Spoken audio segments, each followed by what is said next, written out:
Hey guys, let me know if this is working okay. I got to the studio today and was greeted with an internet outage. So I'm doing this over data on my phone, which I've never tried. So just let me know in the bottom of the chat if you can, if this is working okay, if you guys can see me. God, what a drag, man. Spectrum.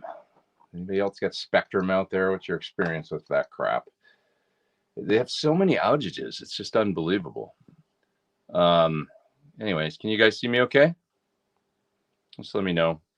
I've got good, like, reception here and all that on the cell and stuff, but no issue. Seems to be working great. Okay.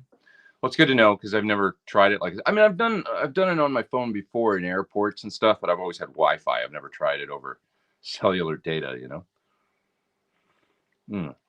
So let's see what happens because it's the best I can do right now. Man, I've had a couple of these problems. Like, I think you probably, if you were watching, you might remember a couple of weeks ago, I did it from home because I have Spectrum at home too. They got a monopoly on internet in LA, and it's such a drag. But anyway, you guys are saying it looks good, so cool. I'm not gonna worry about it then. Excellent. So what's happening, everybody? What did I do this week? Video for the tubes. Anybody enjoy that? I hope. Anybody got any feelings about it? I know there's not like massive differences between tubes, but hopefully there were some obvious differences that could be garnered. 2 seconds. I just forgot to do one thing. Be back in 10 seconds. 9, 8, 7.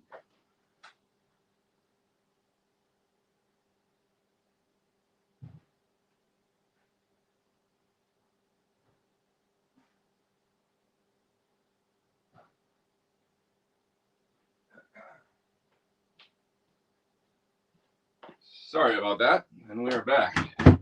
And all the excitement, I forgot to do something. I have, I had to come up with an alternative plan.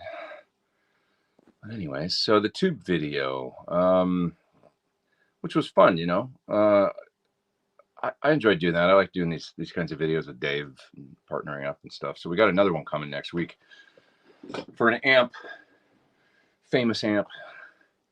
So it should be fun. Another kind of amps in the zone video, classic amp. It's a Marshall. Pete's in the green room warming up.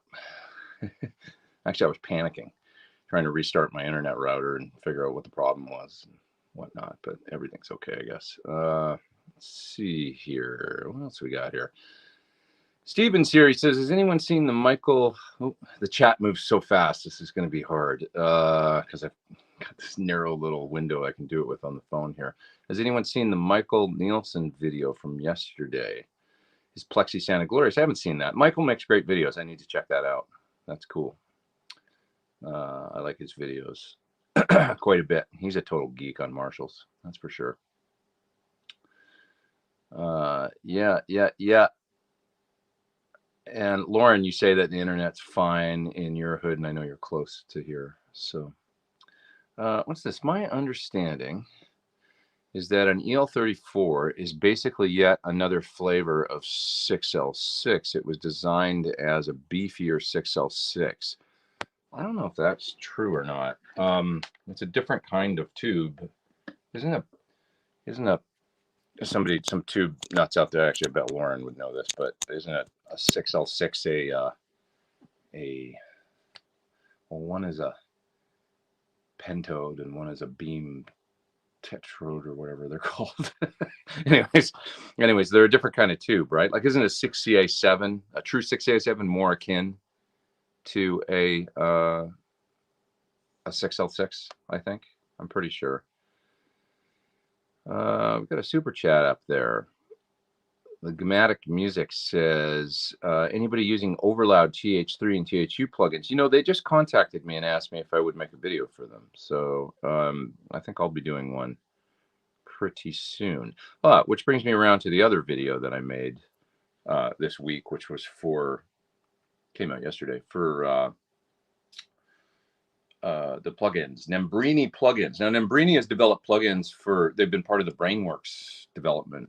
I don't know in what capacity exactly, but they've helped out with developing Brainworks plugins for a number of years. So they contacted me a while ago and wanted. I get a lot of contacts these days from plugin companies that would like videos, and it's just becoming more and more of a thing. I guess more and more people are getting into working that way and stuff. But anyway, I do believe they helped develop the PT100 plugin, as a matter of fact, the Nembrini folks. It's an Italian company, and now they've got plugins of their own. So the video I did yesterday, you can check them out. Great AC30 plugin, like really nice. There's not many AC30 plugins out there, and it's a difficult sound, I think, to capture, actually, the AC30 thing. Just because it's like, it lives in that middle ground elusive between clean and dirty, and capturing a big part of it too is the combo thing, like where, I don't know, I feel like closed back cabinets, or like close mic to closed back cabinets, have a certain sound that's easier to capture, like in sim sometimes, but like open back cabinets, especially because generally an IR maybe needs to be, maybe to capture a true open back thing, needs to be a little more like, maybe it's capturing the back as well as the front.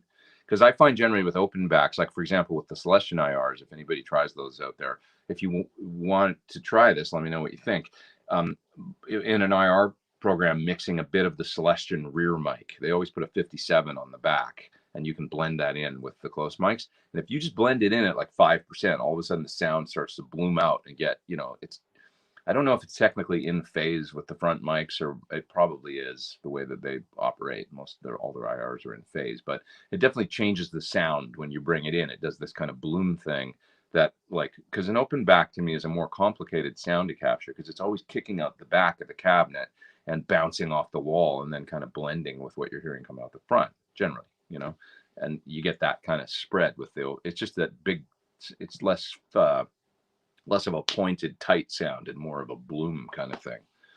So anyways, I don't know where I was going with that. Oh, but the Nembrini, the AC30, yeah, it really captures that really well, I felt like. And it's got this great, like, I would use it actually just for the cabinet portion, and maybe run, like, it might be fun to try running my top hat or something into my reactive load and out into the plug-in, and try and use that for speaker set. Because one thing I don't have in the other room right now, for some of the reasons I just mentioned, is an open back mic'd up properly. It's something that I would like to do.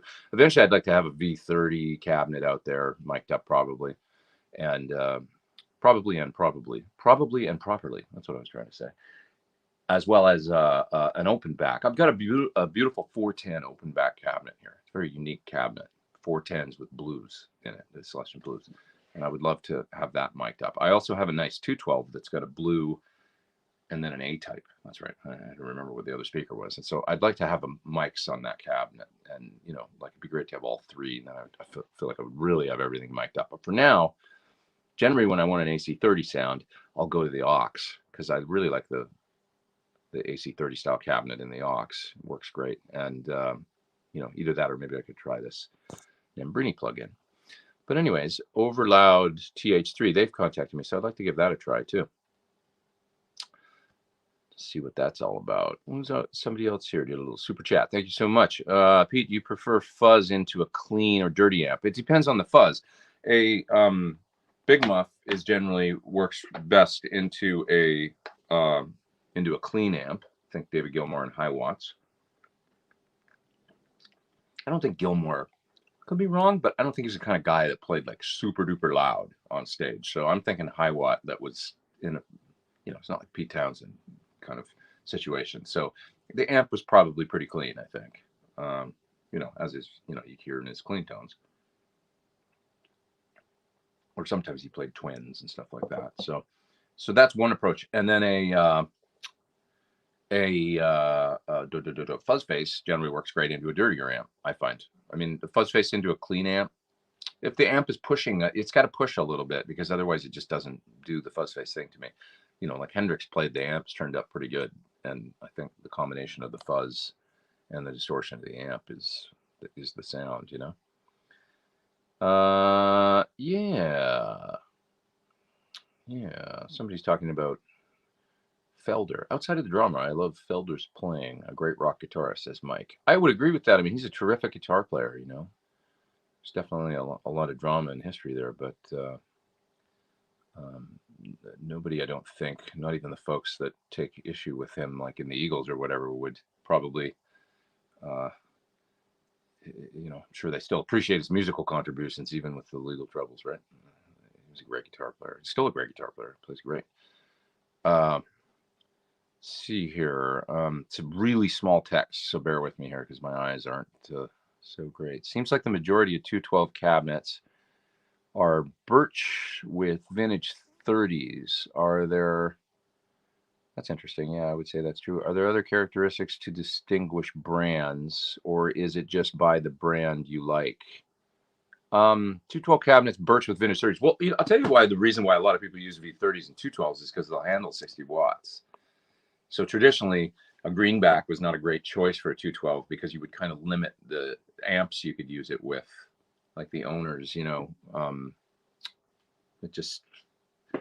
yeah, be like, what couldn't do that with the PT100 really and feel safe about it unless I ran the master low. So you'd always be thinking about that. So V30s, that's really why we went with Greenback 75s, because they're even a higher power handling. We thought, well, 150 watts we should have at least for a 100-watt amp. So we went with the Greenback 75s, and I don't think we've had any people with problems or complaints. That speaker's been a very robust, solid speaker, the 75.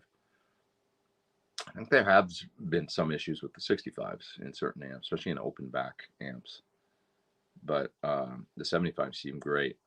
So that's been the main thing, As far as woods and stuff go, I don't know why the birch is the wood of choice for cabinets. I guess that's a cabinet builder thing. You'd have to research and ask them. But a good old birch Marshall cabinet, I guess. Maybe it's just a force of habit or whatever from back in the day, because that's what they made them out of. But I do know this, that birch prices have gone way up, and cabinet prices may soon follow suit because of that. It seems to be there's some shooting up of prices on everything out there these days. So just because of supply chain stuff. So birch is hard to get, and it's really expensive now. So watch out for that. If you want a cabinet, now could be a good time to buy one before you see price increases on stuff.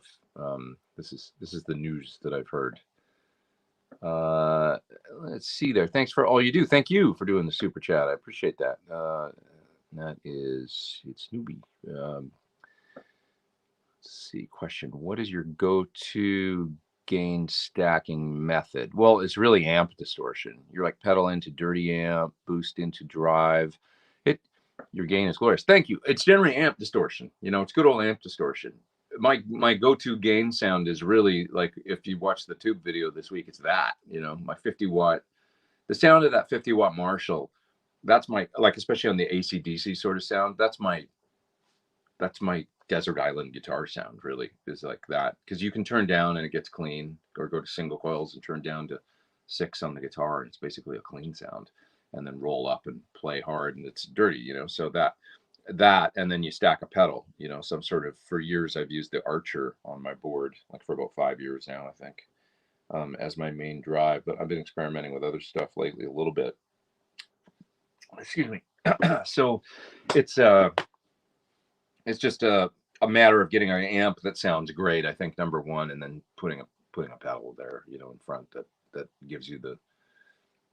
Now, the PT100 is been my main stage amp for a number of years. I used the 15 too on the last tour I did, but the 100 has been for, I don't know, 10 years. That's been the main amp I've used on stage, and it's really got what I would consider to be a fairly heavily modded JCM 800 style drive channel.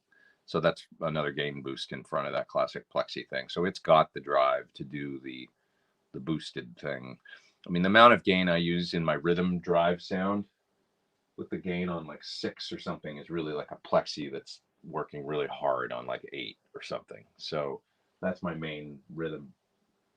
What I'm thinking at is a little bit more gain probably than what you heard in that AC/DC tubes video clip that I did, is what I use for my main kind of, like, even if I'm playing...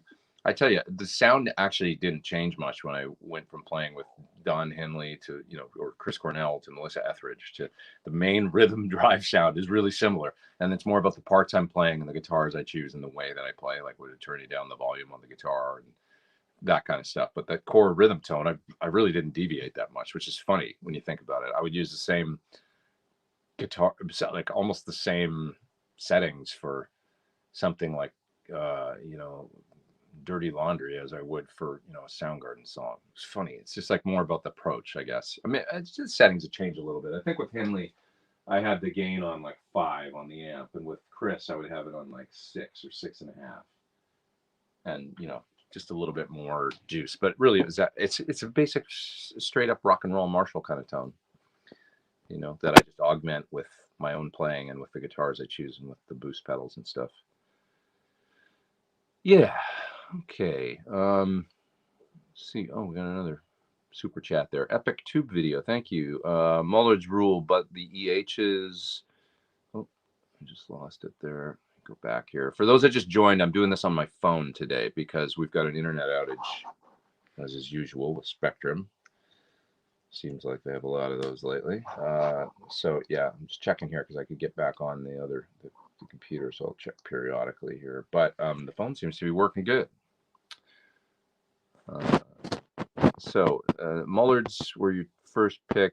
Thoughts on the 66, on your Dano 66 BT? I love it. That's my baritone you're talking about. How's the tuning stability? It's great, even with the vibrato arm.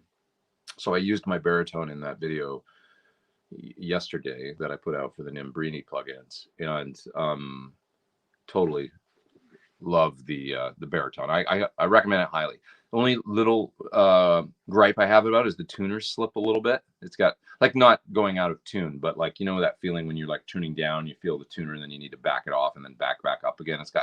That's one little thing. And the tuners they actually use on the 12 strings. I have a 12-string version of it now too. It's a higher quality, like more like feels like an old Schaller or something like that, you know. But the guitar, it's amazing. The baritone is great. I use it all the time. I love that thing. It's fun to write songs on, and I kind of want to get, like, I would love to have a Sir baritone, you know, if they made one. I'd love a super like badass baritone that I could also use for heavy downtune stuff, because I'm playing that, generally speaking, when I go to the baritone, I either kind of do atmospheric clean kind of stuff, you know, like melancholy clean stuff, or I play like heavy on it. But it's got those lipstick tube pickups. It would sound good. I mean, it sounds great. But you know, I just wonder if something with a more traditional humbucker in it or something would sound, you know, for like really heavy downtune stuff. Because I'm not really I kind of want to get one, but I'm not really a 7-string guy. Like for stuff like that, I've never really played one. I'd like to have one, but I like the baritone long scale thing. Like I would rather have 6 strings tuned down to B, just for me, you know. That makes more sense to me, and I can get my head around it better. Just sort of standard guitar. I mean, how often on a 7-string, unless you're a super shredder sweeping and stuff like that, do you use this, you know, the high string? You know, I'm not really into learning another, like 7 strings just feels like alien to me, whereas 6 strings tuned down to B is really cool and does everything that I want it to do. So why fight that? I don't know. Leroy's saying that the Archer is a great pedal for a Marshall. I agree. I think terrific. Really good. And the Ryra Klon, I've got one of those too, and I really quite like it as well. It was always a really good pedal. I did a video of it years ago. And the Ryra, that's Rock Your Repaired Amp is what Ryra stands for. Interesting name. I don't know where that comes from. Like was the guy an amp repairman or something? Then he started making pedals. I'm just not sure. Maybe somebody out there knows. But anyways, I used their big muff clone, the Ryra green, you know, muff clones. I guess it's supposed to be like the Russian one, I guess. Anyway, it sounds great to me. So it's been on my board for a long time. Thank you, Pete, for the link to Tone Merchants. Robert shipped me the last Power Station 100. It's awesome. My 68 Marshall Super Bass sounds exactly like Jimmy Page. You can experience it now in all its glory and use it again, right? Isn't it fun? It's fun having a great load reamp situation, so you can get your amp tone and actually use these things even during a pandemic where, you know, you got to stay home and there's neighbors and whatever, a baby sleeping in the next room, or your wife or something, right? You can use your amp still. It's great.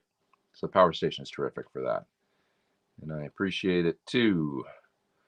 I do. Do you have a 7-string at all, says Leroy? I don't. Yeah, my only low-tuned kind of situation around here is the Barry, the Dano. So, but I would like to get a baritone that's kind of made for heavy music. You know, that would be cool, because that's what I use the Dano for, which is funny because it looks like a Mosrite and it's kind of like surf looking. But I'll play like heavy stuff on it. It still sounds great. It doesn't matter. I kind of got influenced by Leo from, you know, Frog Leap Studios, because he'll play cheaper. You know, he has like a Fender Bass 6 and he plays metal on it, kind of the original twangy, you know, six string bass, I guess, the bass 6. But he's got a Squire version, and I saw a video that he's a friend of mine, but I saw a video that he did a while ago, and where, well, a number of years ago now, but where he was talking about he liked to get cheap guitars sometimes and use them, and I appreciate that, you know. And so when I got the Dan Electro, I was like, this is fine. I could totally like write this kind of riffs on this, like heavy riffs or whatever on here, and with the lipstick tubes, and it's kind of a thing. It's like, I don't know, because I definitely get accused of playing too much expensive gear sometimes, or, you know, boutique stuff or whatever. But it's, I like cheap stuff too sometimes, cheaper. And the Dan Electro, I gotta say, the finish on the guitar is like, it looks like a very expensive instrument. You know, it's a well made. I mean, it's yeah, like I say, the only indication that it's a kind of a lower priced instrument is really those tuners, you know, but those could be replaced. You could put whatever you want on there. That's the only thing, and they work fine. It stays in tune. It's not that. It's just got that little bit of slip when you know. That's my only criticism, to be honest. Great though. Let's see. Josh is asking a tragic question. If there was a house fire and you lost all your stuff, what would you get first with insurance money, assuming you had insurance? I would, I mean, for me, my main tools are my PT15s and PT100s. So like, if honestly, that would be the first thing that I would need, is one of those amps. Like my Sir Signature guitar, if I got my Sir Signature guitar and my Sir Signature amp, either one, I know I can work. That's the honest truth, you know. And for me, that's the primary thing. It isn't like, oh, I got to get this exact Eddie Van Halen tone or something. It would be like, I need to work so I can get really close to that sound with this amp, and I can also get great clean sounds, and it's got an effects loop. If I've got one amp, one guitar, that would be it. And then with even, you know, like a Helix or an HX effects, to be honest, I could still do everything I do almost. So, you know, the rest is gravy after that, I feel like, you know. But that's my honest answer. You know, that's kind of what I make my signature gear for, is to be the tools to use for working musicians. You know, that'd be the most important thing to me, is I know I could go to a session or write a song or go to just about any gig and deliver, you know, even just with a few simple tools. So yeah. Happy Sunday, says Hayden. Any tips on ordering custom guitars and getting the neck right? It can be hard, right? I'm pretty sure I know the profile thickness and width I'm after, but don't want to screw it up. I feel you, man. I've ordered sometimes and got something that I'm not entirely happy with, you know? So if you can't try before you buy, I mean, it's good to find a neck that you like, and then maybe find out the specs of that neck. Like, go to a music store, find a guitar that has something really close to what you want, like maybe a run-of-the-mill, kind of an off-the-rack Fender or something, or, you know, something that's close to what you want.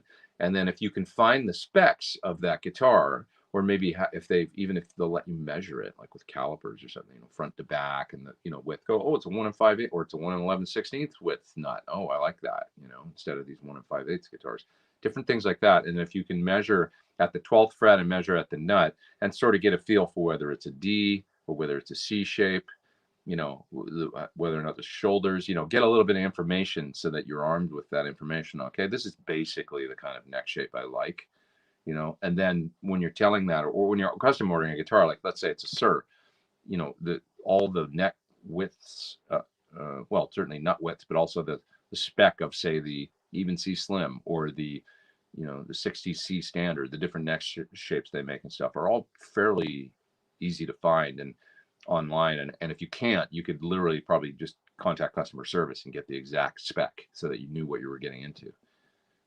So yeah, that's what I would do, is probably do a little research by playing other guitars, figure out what you like, figure out what that is in the specifications, and then you'll know what to do. I like that answer. Let's see. Good advice, says James. Thank you. I appreciate that. So for those just joining, because we've had a bunch of, we got foreign folks here now. I'm doing this on my phone right now because we've got an internet outage at my studio. Love that when you get to work and you're just getting ready to go and then no internet. Great.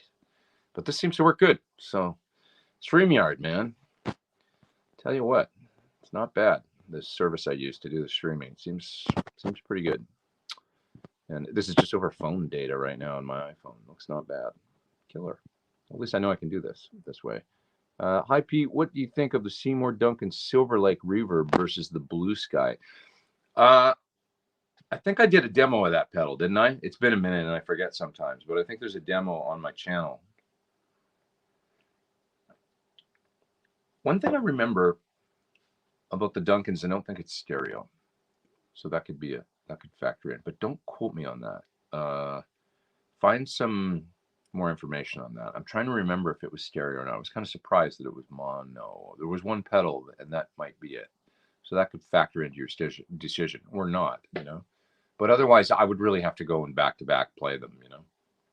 The Blue Sky's great. I've got one. It's nice. You know, it's an old standby, terrific pedal. So there's that. I really like that the UA too. I've got the UA pedals sitting here. Why don't we show them?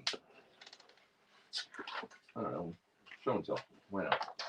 I did my video for these a couple weeks ago. There they are. So we've got the gold in there. Another nice choice for reverb. Similar. Really good sounding. I've got to play more with them. Basically, I plugged in the pedals and did kind of a first impression video. And yeah, I could use it more. So that I can offer more educated opinions. Let's see. Better educated opinions, I should say. The spring on that UA pedal sounds good. Yeah, it does actually. It sounds really great. Silver Lake appears to be stereo.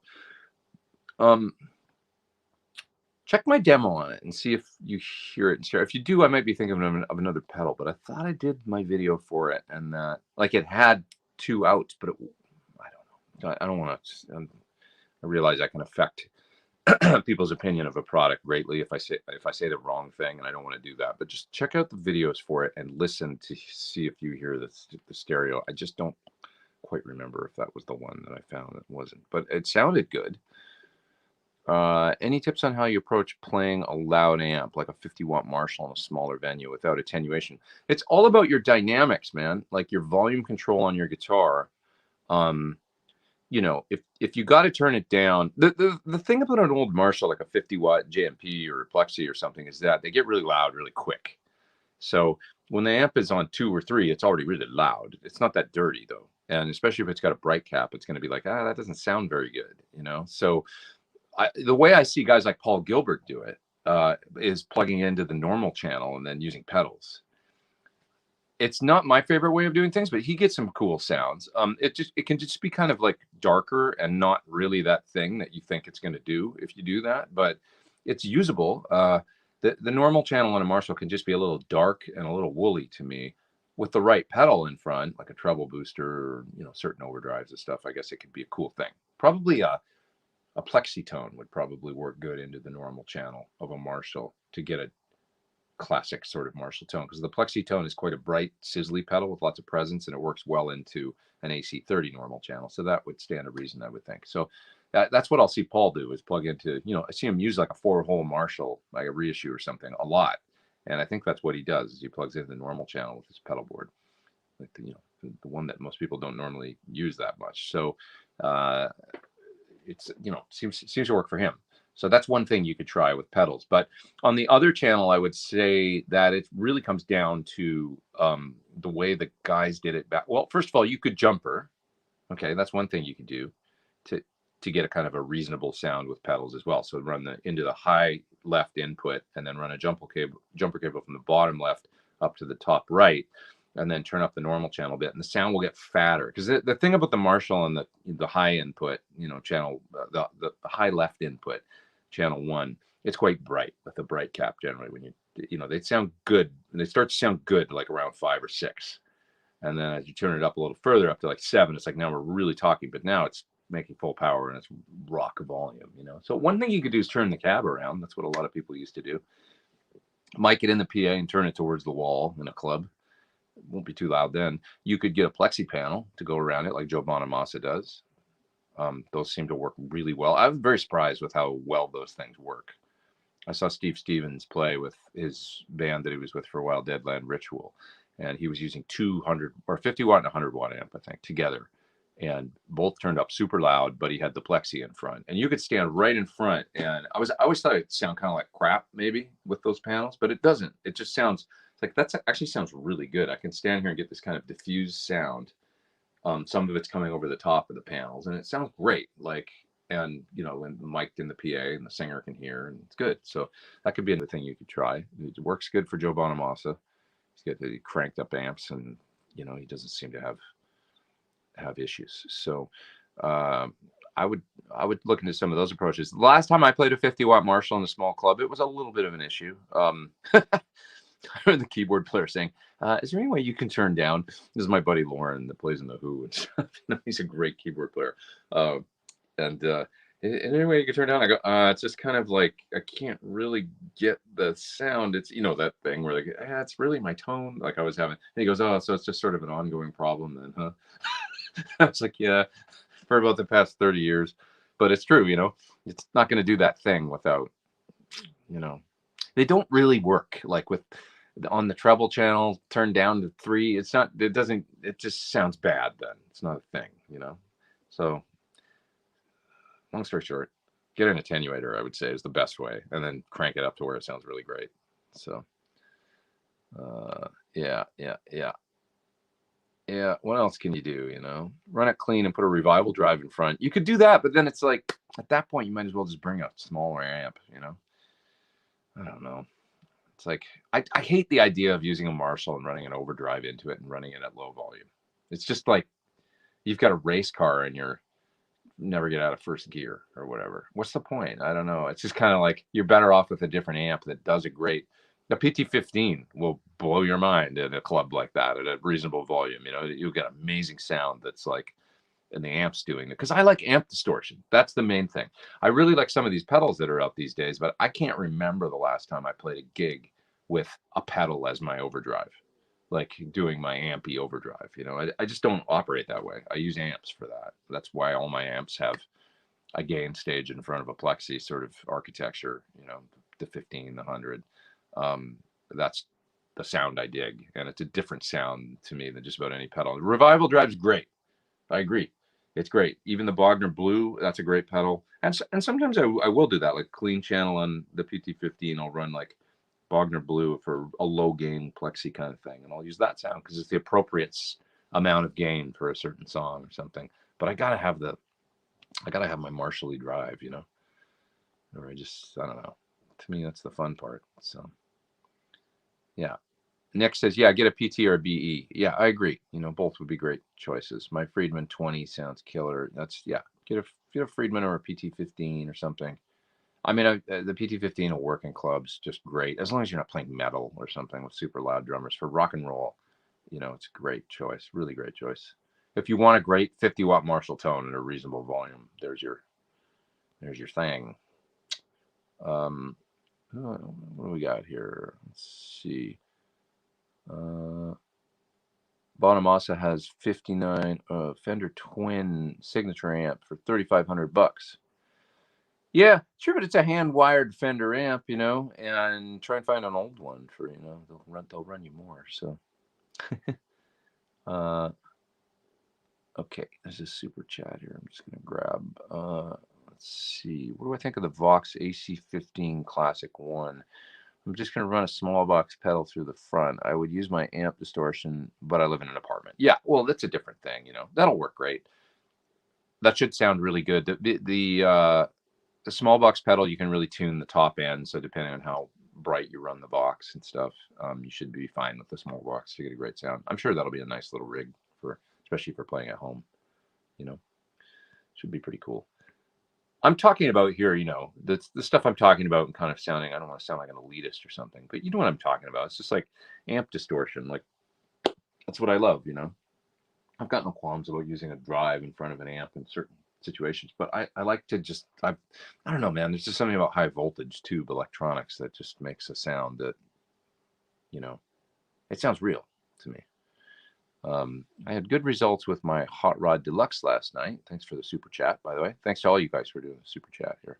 And bear with me here because it's tough to read the.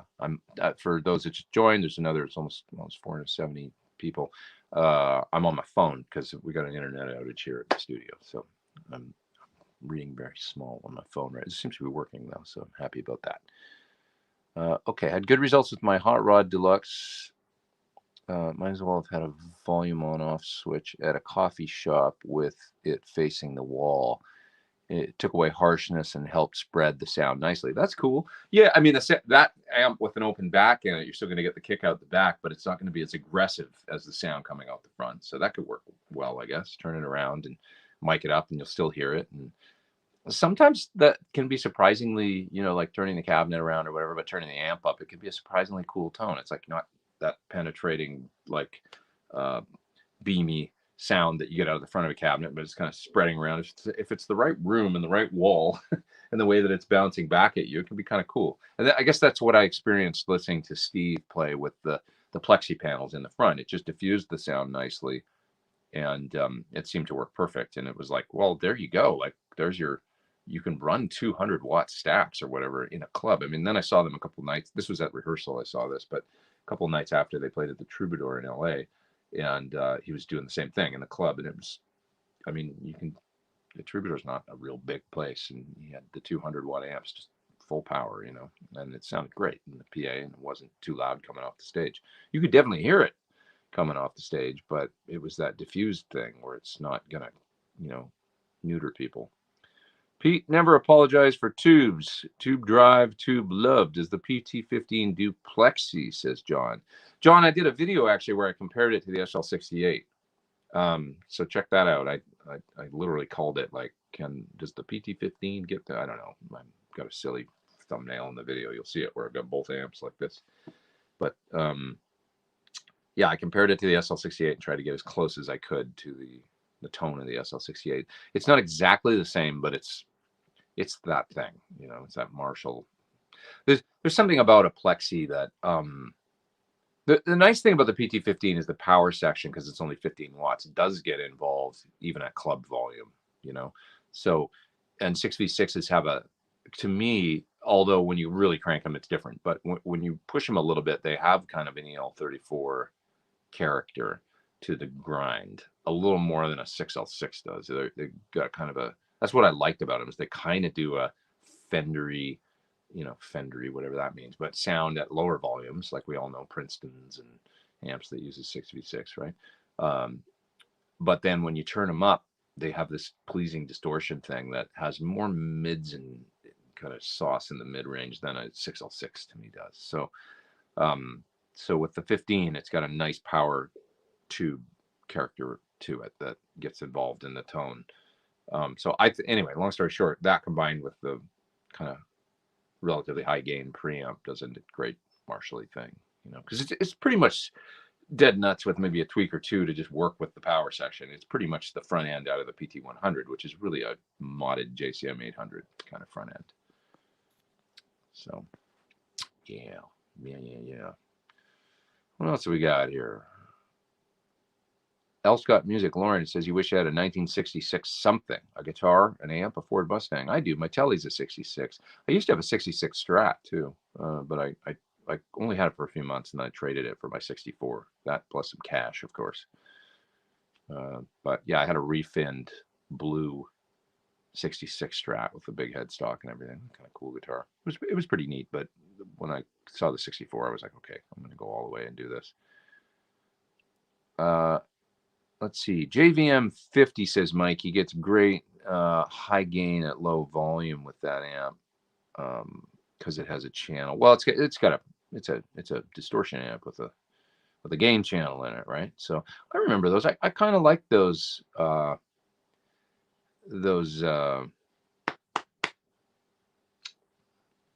JVM. It's the one with KT66s, right? I remember playing it at a music store and thinking it sounded pretty good. And that was another amp, coincidentally, Paul Gilbert used for a while, I remember. What is my favorite gig amp and your favorite home amp? Well, that once again, I got to say, I hate to be like sound like a broken record, but it's my signature amps because I can do everything with them. So the PT15 would be my favorite, for certainly for anything lower volume or sessions, or I mean, it's just so I sound like I'm just tooting my own horn or whatever with the amp, but it's like it's got the line out on it for the IRs, and so I can use it with no cabinet.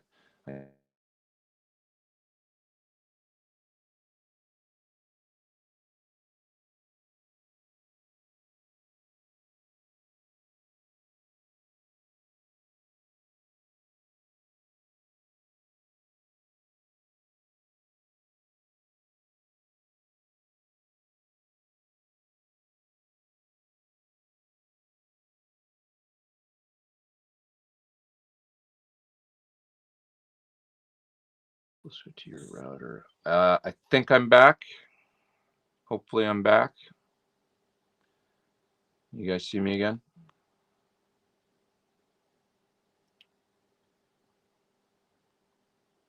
Let me know if you can see me and just see the stuff that says freeze. Yeah, hopefully it's working again. Mark says yes. Okay, good. I'm surprised it's working this well, to be honest, because I'm just on the phone data right now. It's such a drag with the stupid Spectrum, man. I really don't get like the internet companies and how can you charge people every month so much money for something, and then when you just don't give them the service that, like, for example, I have a show on Sundays that I generally have hundreds of people watch, and it's like part of what I do, and then they just, yeah, sorry, sorry, outage, sorry, you know like, I want my money back, and I want a more solid, it's just crazy, right? I know you feel my pain out there. Joe says exactly. It's just crazy. I don't know. And then you'll call them and they'll be like, you'll yell at them and they'll just be like, yeah, sorry, I don't know, there's nothing I can do, that sort of thing.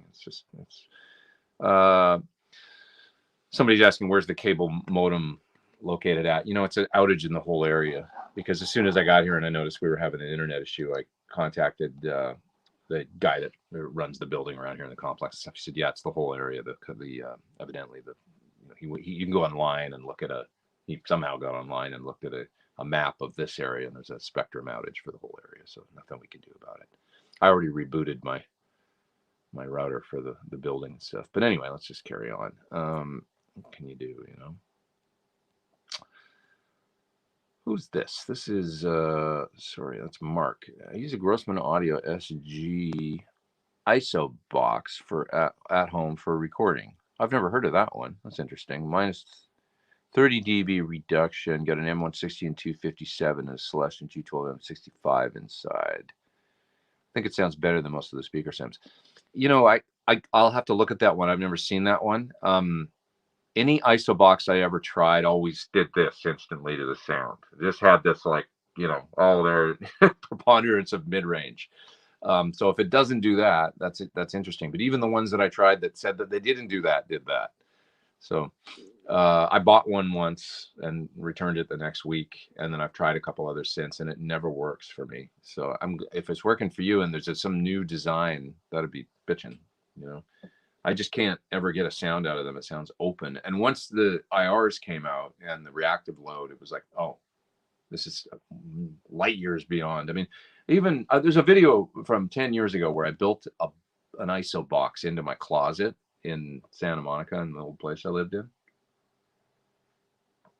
And I tore it up like after I built it, because I put a cabinet in there. And I built it big and stuff. It was bigger than most, and it sounded like mid-range, and what I did then was I busted it out of the closet. I built it into the closet, so it was like literally to get it. There was no getting it out. To get it out, I had to destroy it because it was wider than the door, and so, anyways, I destroyed it, and but then I took the soft stuff that I had used on the inside to line the walls and stuff, and I simply put the cabinet in the closet and then surrounded it with that soft stuff, and it was like, oh, that sounds good.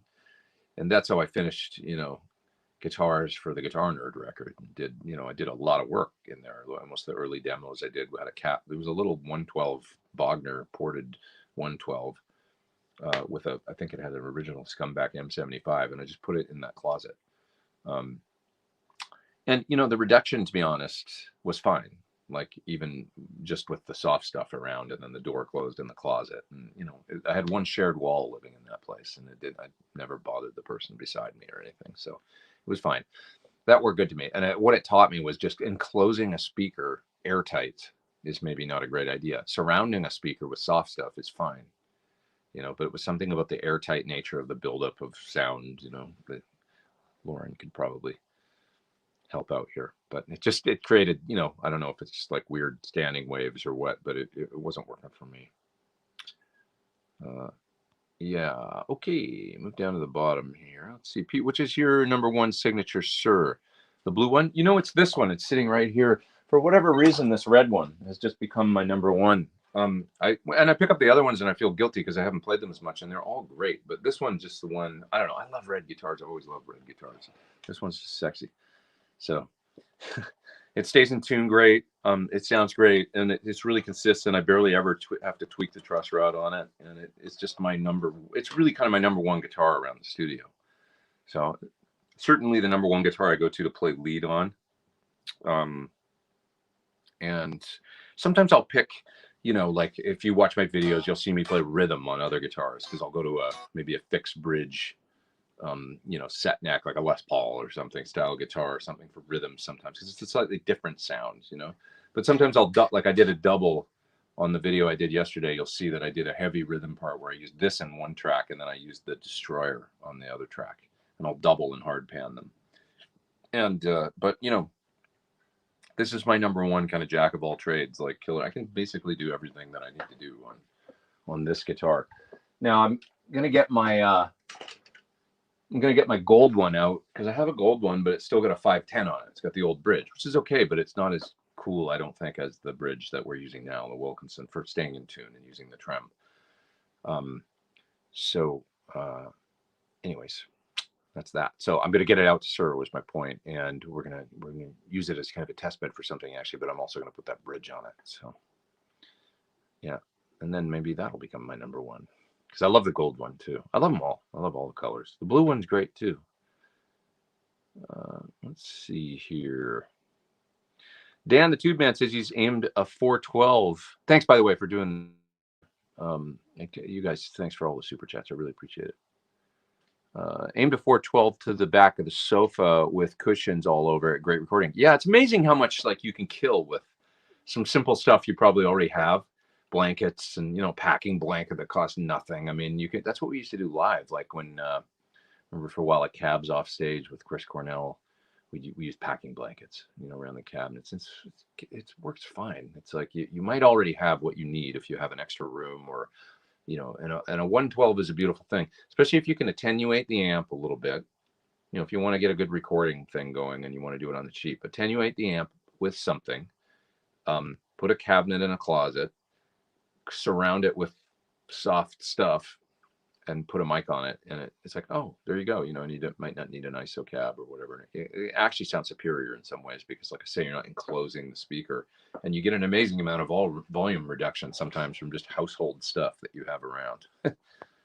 So my knees hurt says, I love that guitar. Oh, I love it too. It's a great one. I love the color, man.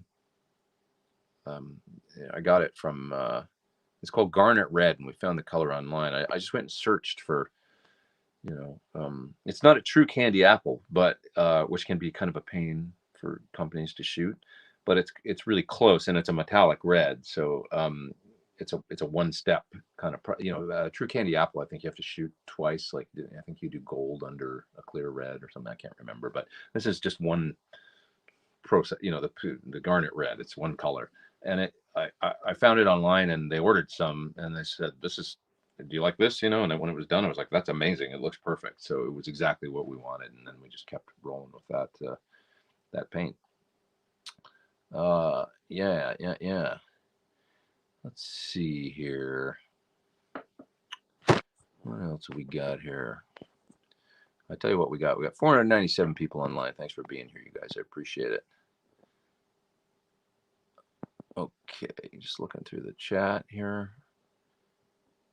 Having good luck with the Captor X. That's John. So you're using that for a load box. I think it's got a one-step attenuator in it too, right? How does that work? Is that, I wonder that, because I haven't tried that one. Does it bring it down to kind of good house apartment volume, that kind of thing? It's a 20 or 30 dB reduction, I think, right? Okay. Do you know any good questions? This is Prince Westerberg, excuse me, court where the worst 35 were the worst 35 years ago, but in the age of CNC machining, they are possibly as good, if not better, than cheap Fenders. You know, I mean, cheap Fenders are probably CNC'd, right? Everything's CNC'd, I think, now. So that's, you know, I guess we all benefit because the consistency and the quality of guitars has certainly gone up from when I started in the 80s, you know, with my first Hondo. Yeah, I mean, just manufacturing the world over has gotten more sophisticated, I think. So I don't think it's as difficult to make a super high quality, you know, relatively inexpensive guitar as it used to be, you know. I still believe in the hand touch American manufacturing, though. I like my serves. Yeah. Okay. What kind of backup guitar should a guitar player bring to a live show to be prepared in case something breaks or goes down during the show? It's hard for me to kind of get past just a good old Strat, you know. It's like when I was playing with the Queen Ultimate Queen celebration with Mark Martel last year, 2 years ago, 2019, whatever it was. I did some gigs with them.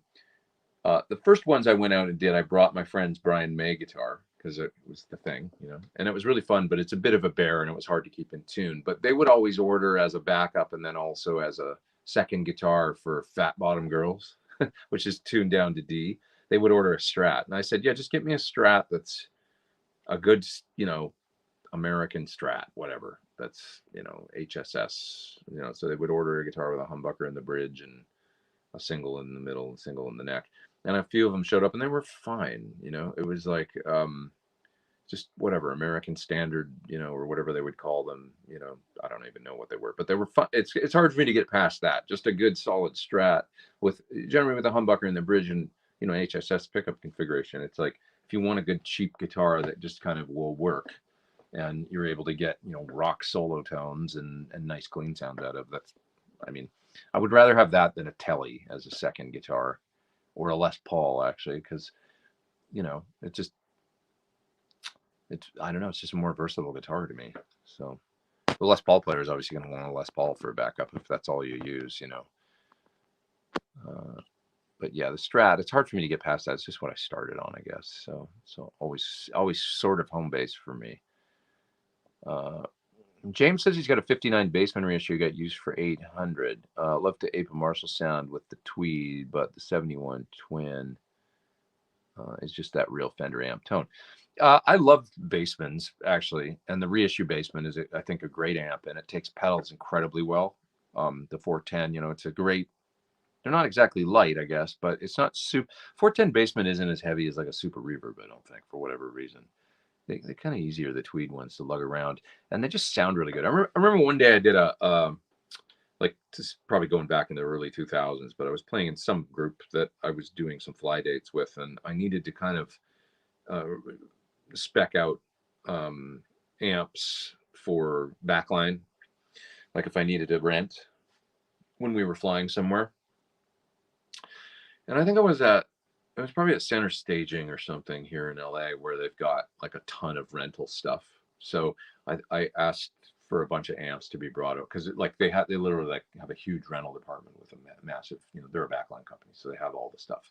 So I said, can you bring over just to our rehearsal studio a Tweed Bassman, a deluxe reverb, like I just, you know, a hot rod DeVille or whatever was the kind of standard stuff that you would find at backline companies. And just combos, you know, and they brought them all over. And the Tweed Bassman was my favorite by far for just the good old, you know, whatever. It was probably the LTD 59 Bassman, you know, whatever. And they're like, yeah, like you say, like you can find them all day long for $800.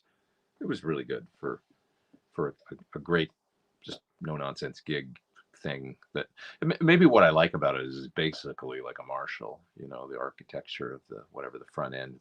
It's the closest thing to a Marshall, an old Plexi that Fender makes, that's for sure. That's a JTM 45 in Fender clothing, isn't it? Or we should say that the JTM 45 is a Fender and Marshall clothing. That would be more accurate. Yeah. But great amp, terrific sounding amp. That and Marshall DSL 50s were always my, you know. And it's funny because you could put DSL 50 on the backline list, and then what would show up was generally a JCM 900. DSL 50 with a greenback 412, and you'd get a or V30s, and then you'd get a JCM 900 with 75 watt selections. Anybody out there that travels and does gigs, you know what I'm talking about. Oh, it's the 1960A cabinet again, which are okay. They're fine. You make the same money. Everybody has fun. Nobody gets hurt. Yeah. Okay, so I'm way back in the chat. I'm going to go down to the bottom here and see what you guys are talking about. Let's see here. Two Notes Captor X has 3 attenuator modes, technically, does it? I missed that. It has 3 attenuator modes. Minus 38 dB, minus 20, and 0. Okay. Can also be used with solid state amps. That's good to know. Minus 38 dB. That sounds like the bedroom volume, because that's really quiet at that point, right? You know, 70 dB or something. Relatively quiet. Quiet enough for TV volume, right? Interesting. Do you know Stuart Mathis? I do. Really love his playing style. Very nice guy, too. He moved to Nashville a number of years ago, and I haven't seen him since, I don't think. But used to be in LA. He's a really impressive guitar player. He's a guy that had an interesting live rig.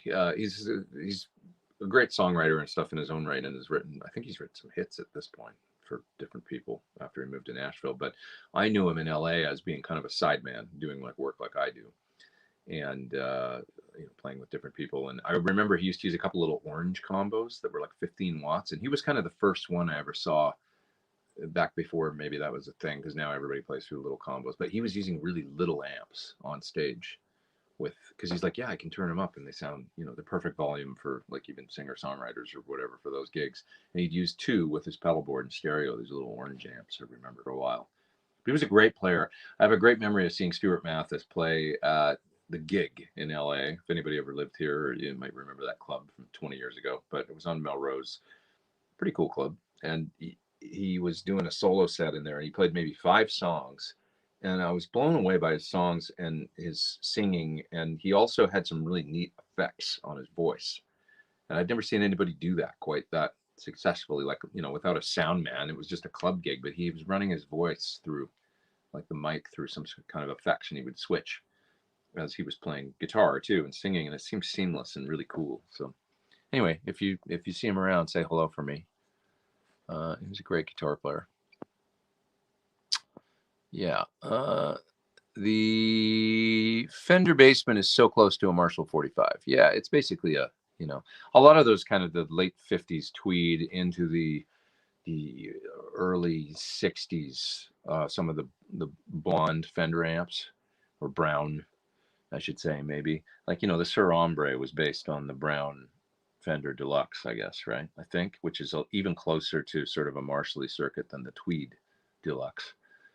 With the, I guess it's, I don't know what it is, the long tail phase inverter and, some of these things that are we're getting really close to what became sort of Marshall standard stuff later on.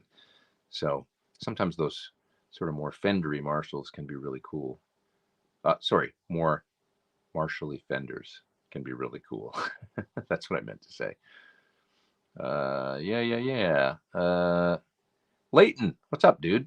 You say, I recorded an album in Toronto with a rented JCM 900. I found it really easy to get good sounds. Helped that the engineer really knew his mics. JCM 900s are okay. They're, God, a lot of people. Keith Scott used JCM 900s live for years, and he was known for, of course, great AC30s and train wrecks and stuff on records. But he would use that as his main live amp. They're fine. That's kind of like I said, actually, a little while ago. Live's a different thing, I think, like where, I don't really deviate from, if I've got a good crunch sound, I can make it work for all these different styles of music, depending on the guitar I pick, how aggressively I play, where I put the volume control on the guitar. It's like, it can work for all kinds of stuff. So, and a 900 I've played 900s at gigs. They're okay, you know, not too bad. My favorite Marshalls are just the old, you know, like I'm not even really an 800 or a master. I'm not really a master volume Marshall fan, I guess. They're okay, and they can be tweaked to sound great. Like I say, a PT100 or a PT15 is a tweaked JCM 800, but the tweaks make all the difference, you know. It's in theory a JCM 800 is basically almost there, but you know how they sound kind of woolly, and they got a little, like, you can try and be dialing out. I was talking to Robert Baker about this. Like, he's like, yeah, I'm still trying to dial out the woof in my JCM 800 and make it tighter. That's why people used to put SD1s or tube screamers in front of them, and they would kind of lop off the low end before it even hit the amp, because they got all this bass in the front end that drives me crazy. So on a Plexi or something, you don't have that. You know, they just, you know, the right era of Plexi to me has a tighter sound, actually. You know, the Marshalls that came later, they were a little gainier, but they're a little futzier too, you know, like blah, blah, flub. Don't like it. So with tweaks though, they can be great. Some simple mods. Okay, Tony, sorry, you were saying that you were asking a question that was a little different than what I answered.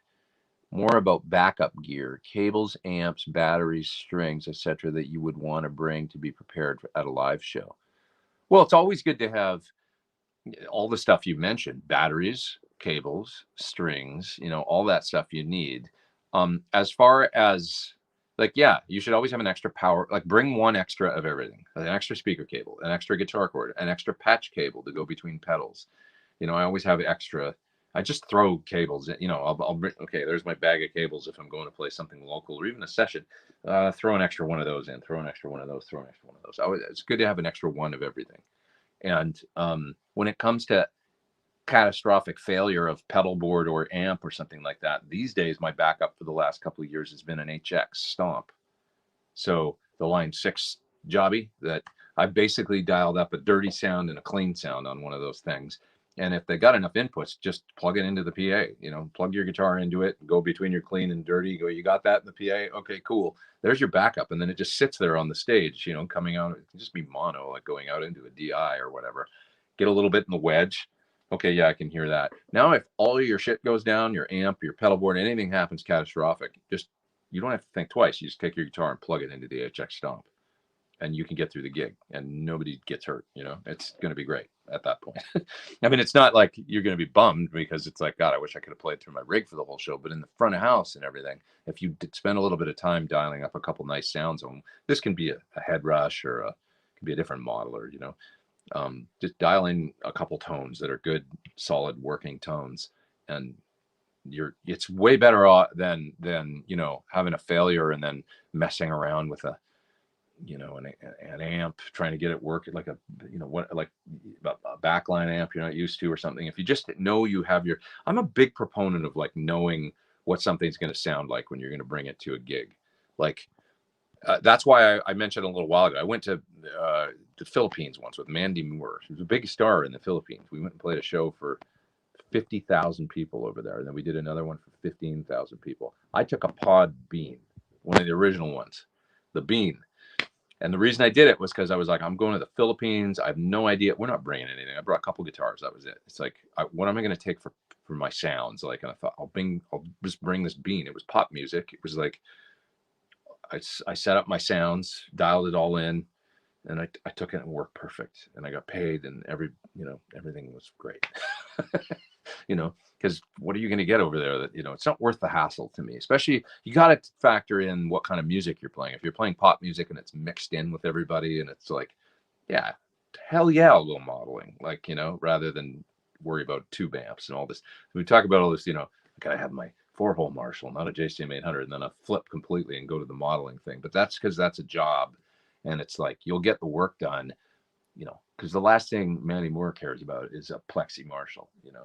She doesn't give a shit about that, or her manager, you know, as long as the guitar parts are there from the record and you perform and have fun and you're a team player and everything, your job is done. So those are the two different, you know, worlds I live in, I guess. I don't know.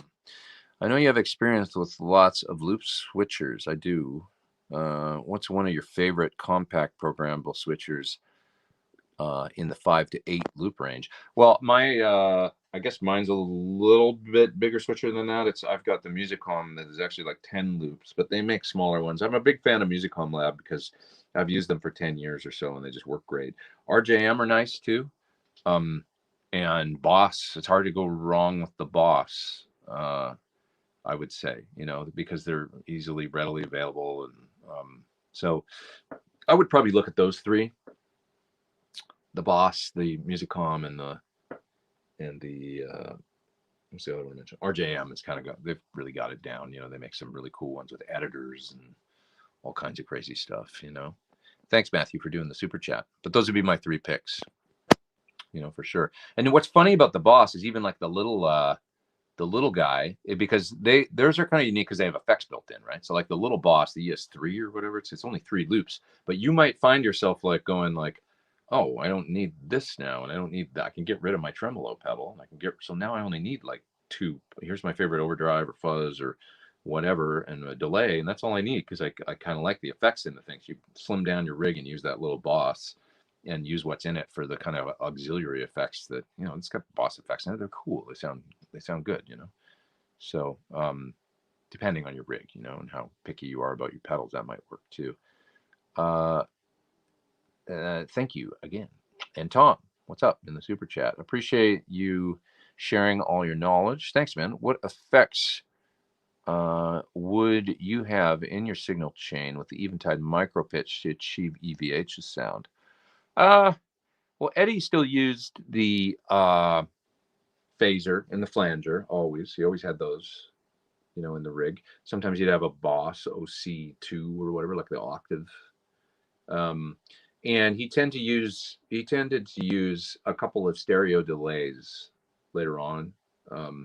So like 250 and 500 milliseconds, I think, sort of split with one and a quarter note on one side and 1/8 on the other side, but not specific because he wouldn't time them to the songs. He just had a little bit of ambience going around with the delays always on, I think, just to give a bit of a, thing to the sound. And then he would also use the PCM 70, I think, still isn't that what he used for Cathedral? I think, for that delay. So those things, that's about it, that's all you really need to achieve those sounds. Yeah. Phase 90, EVH flanger works great for the EVH sound. I think it totally nails it. And a split stereo delay, try 250 and 500, and then the micro pitch thing, basically there. That's the main things, unless you want to play Cathedral, and then you need that, delay. It's the delay time on Cathedral is at 403 milliseconds or something. It's funny I know that, but I think that's what it is. I played Cathedral in the video for the EVH chorus, and I mentioned the delay time in there, I remember. So JD Analog says, have you tried a nut buster on any guitars? What's that? Trying to get the best tuning stability on my Gibson Traditional. Is that one of those things that splits out like, to the strings with the little rollers? Going to adjust the nut and graphite restring, but I'm going to try a nut buster. I haven't tried that thing. I have one here somewhere. It was Tim Pierce actually gave me one to check out, and I just haven't done it yet. But the number one thing I found, that all the difference in the world, is getting the nut cut right. I've got my black Les Paul Custom that I've used for many, many, many years. And for a while, it had a nut on it that really sucked. And it just was a difficult pain in the ass guitar. I guess it was after I had a headstock repair done on it because it broke. And after that, the nut that went on the guitar kind of wasn't great. The guitar was okay again, like after the headstock break, but just the nut was problematic. So for many years, it had that nut, and I didn't like it. So I took it to Cruise in Tokyo, in Shibuya, and they got a guy there that's a nut ninja. he just cut the greatest Les Paul nut. I told them I was having the problems I was having, and he was like, okay. And he just, the way that he fanned the nut just a little bit, the angle and stuff, and it was, he did it out of bone, and it's a bone nut. It's not even graphite or whatever, but a little bit of the Big Ben's nut sauce or whatever in the slots, or the D'Addario stuff. D'Addario, am I saying that right? Somebody chastised me for saying that wrong a while ago. Anyway, a little bit of that stuff in there, and it was like 85% better. All of a sudden, it stayed in tune great. So my Les Paul now is really cool. So get the nut done right. That's the most important thing. I mean, if you might want to try that before even trying one of those things, you know, to kind of deal with the strings. I think it was called the String Butler or something, the one that I heard of. Yeah. Tony says, you're the man. I never would have thought of a floor unit for a backup. It's great, man. I mean, because then you can use it for other things too. I mean, you can warm up backstage. An HX Stomp, honestly, I don't think we give it enough credit. It's a great little box. Like, it'll do any effect under the sun. You can use it to practice. You can use it to record. It's a Helix in a box. It'll be the jack of all trades pedal, and it's the best backup. It's super tiny. You can fit it in a gig bag, and you can plug it into a PA. You know, or another great one would be an Iridium, Strymon Iridium, small little modeler. How about the Atomic one, the Rock Box or whatever it's. I can't remember what they call it. It's a little 2-channel Atomic. It's even smaller than any of these we're talking about. It's about the size of a Tech 21 pedal. There's another one, Tech 21. You know, not as versatile, but you could get one of the little Liverpools or whatever. Actually, if you watch the Classic Rock Show video of us playing The End and Golden Slumbers and stuff, if you look for Classic Rock Show 2020, the Beatles, you'll find it pop up. The singer Jesse, at the end, he's playing a Chris Cornell 335, and we're doing the 3 solos in the end, you know, and he's playing through a Liverpool. It's just that he had that one little pedal, the little Tech 21 pedal, and that's it. You can hear what that sounds like. It's pretty cool. It's fine, you know. It worked good for like that one tone that he needed in the show. That was the only electric guitar he played in the show. It was just the end of the song. The Pocket Pod says a Telex Tech-Teen Music is great for what it is. Yeah, I haven't tried that one, but I'm sure they're really similar these days to. I know that the Pod Go. If you want a little more than a HX Stomp gives you, look at the Pod Go. It's a little bigger, of course, you know, with a volume pedal and all that expression on it. But that's it's a Helix, basically. You know, the blinds are totally blurred between Helix and Pod at this point. The models are the same and all that stuff. So you can load your own IRs in there and everything, and it sounds great. So, yeah. Okay, what else we got here? Let's see. Thornbucker's into a Squire Starcaster, somebody's asking about. What do I think? I think it'd probably sound great. I mean, they work great in 335s, I know. So I think that'll probably be a great change, you know. Can you please tell us your experience playing the Mick Mars, Richard Fortis, Jose Mudd, super lead you teased in your IG story? Well, okay, it happens to be sitting right there. So, yeah, this amp, it went to Dave Friedman's this week for Richard sold it. So I'm not sure how much I should even say about it at this point, because I need to talk to Richard about it. But the plan was to record it and make a little video before it leaves, you know, and just sort of preserve it but for those that know the story of it, yeah, it was, Richard sold it recently. It came out of, it's the Dr. Feelgood amp. So that's the amp from the, that's it. It's right there. It's got the fan hole cut in the front and everything. It's got a bunch of duct tape on it. It's rock history. Come on. It's cool shit. But yeah, Dave's fixed it all up, and it needed power tubes badly. So he's retubed it and just checked it over and stuff. And it's going to leave in about 2 days. But I'm just going to record it for historical record. And then it'll leave. I'm doing the playing test of the new tubes. That's what I'm doing. Yeah, Dr. Feelgood, says KXM Rock. That's right. And man, does it ever sound like it. It's that tone. So I actually all right, so let's call up the session here. Just take me a second here. I'm going to spoil my surprise, I know, but I've been recreating Dr. Feelgood for a minute yesterday, trying to get the drums right. So it's just drums and bass right now. I'll just pull the session up. It'll probably sound like crap through the phone, but I'll play it anyway, just for a second. It was a fun project. I geek out on this stuff, like not just on guitar stuff, but I love to like try and like futz with drum sounds and stuff. So I got really into the Dr. Feelgood drum sound yesterday, and it's amazing. If anybody watched the Bow Hill Tone Talk a couple weeks ago, I asked a question about making sonic space for guitars in mixes so that your guitars can be punchy, making space, you know. And he gave a great answer about bring the drums in a little bit, like the overheads. You don't always have to be wide, which I know, you know, but it's like, it was great. It was a great reminder. Like, yeah, you can pan your overheads 10 and 2. Like with the drums on a stage are not this all-encompassing thing that are super. It's like the drums are kind of up the middle with a little bit of stereo spread, and then your guitars are out wide. And so Bo was saying, like, pan the guitars wide, bring the drums in a little bit, and it'll leave more room in your mixes for those powerful rhythm guitars. And I was like, yeah, that's awesome. So yesterday, in listening to Dr. Feelgood, that's exactly what's going on. The snare sounds amazing, and there's just some measure of samples and reverb and stuff involved, I'm sure. You know, it's not just like straight up room mic sound or anything, but it's mono. I noticed it's mono. You can hear room. I mean, the sound has some ambience to it, and the cymbals are actually kind of wide, but the snare and all the power and the room sound is not this stereo thing. It's actually mono, kind of up the middle. So anyways, I spent some time on it yesterday. Ah, shit. You know what? I unplugged the hard drive that has the session on it. Just one sec here. I can make this work.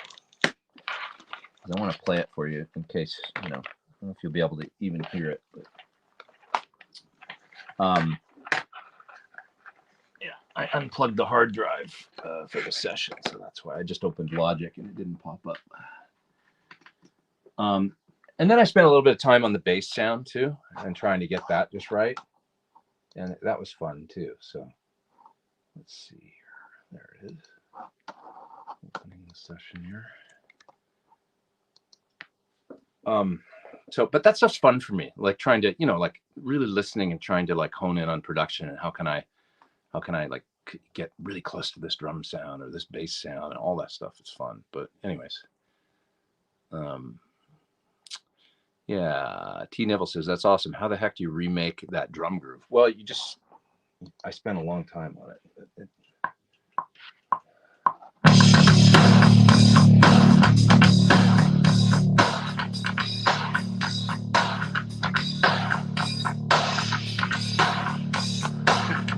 I don't know if you can hear it, but it sounds like total dog shit through the phone. But...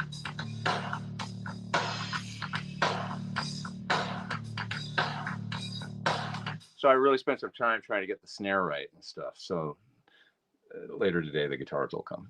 So anyways, does that sound all right? Can you hear it? Close as Christian. Yeah. And it's not, you know, mixed or anything. So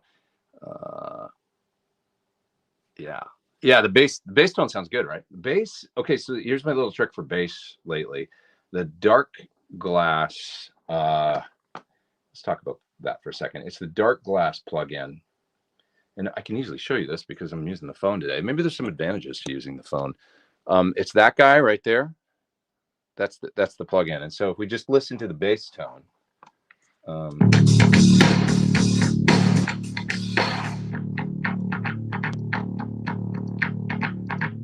that's without the dark glass. That's with it on. It's great, man. Just gives a body to the bass tone and so it's neural DSP. One note. It's fun to just groove on one note. So, but of course I get into that.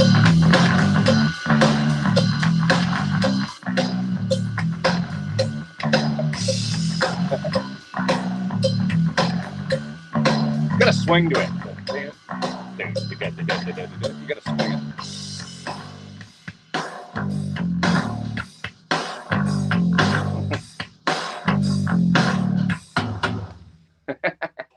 That was fun to do yesterday. Really, really fun. So anyways, I just spoiled my video, but that's how it's gonna start anyway. Probably the video. I'm gonna do a couple of the tracks, I think, and just try and, you know, recreate like 45 seconds of the tracks. But anyways, sounds awesome, says Christian. Thanks, man. Yeah, it was fun, man. It was fun. But I really spent some time on those drums, trying to get them straight, you know, and trying to make the bass swing and stuff. But anyways, good times. Needs more cowbell. I had to use a different instance of Easy Drummer to actually do the cowbell. And yeah, you noticed the cowbell. That's good. You got to bring the cowbell in here.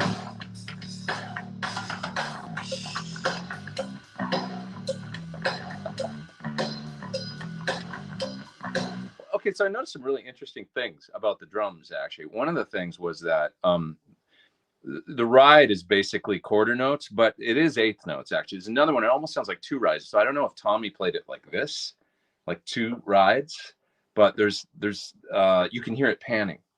So the one ride is kind of like, I think it's in the right channel, and then the other one's coming from over here. So I don't know if they just overdubbed an eighth note ride, or if he's actually going like this and doing some kind of like, he was probably doing that, I would say, at that point, right? He was kind of good at stuff like that. Hi-hats over here and over here, right? Wasn't he? So he's an amazing drummer, though, man. The drums are just like, the groove is impeccable. When you really focus on it, it's impeccable. And his part is so consistent. It's amazing. It's like, this is pre, there was no Pro Tools going on or anything back then. This is 89. It was straight up, So he's such a great drummer and a big part of that sound of that band. So it's interesting. I love getting inside tracks and figuring out what makes music tick, But anyways, yeah. Daniel says, actually, your level through the phone volume at first is quite amazing, mic on phone. Oh, good. Okay, good. I'm glad it works. Well, I guess there's advantage to doing this on the phone. And so you find out things by accident sometimes, right?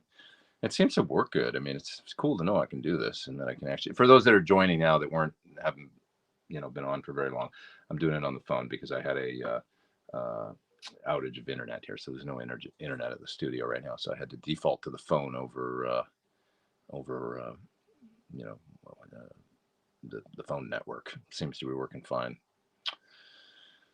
So yeah, I need to figure out how to get good drums in my DAW, says my knees hurt. Well, I use Superior Drummer. Should we do a little, why not do something different while we're here, and I can do a little demo of this, and I'll show you guys how I do some of this stuff, because you've already seen the bass plugin. So that's the Microtubes dark glass plugin. So what do I have going for drums right now? Here's my drum bus.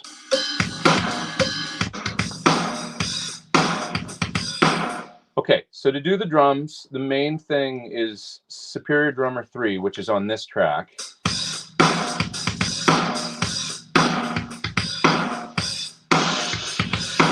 So Superior Drummer's tune track, right? Easy Drummer is like a simpler version of it, but on every single, basically you've got a mixer in there that is, and this is, by the way, this is Bob Rock drums. So it's his signature. He of course produced Dr. Feelgood. It's his signature drum plug-in with all his sounds, which is 65 gigs of samples that you get when you get the Bob Rock drums. So it's incredible, but you can see the mixer is super sophisticated. I mean, you've got kick, so I can solo out. There's a kick close, kick sub, right? Mix them together. Snare top, overheads,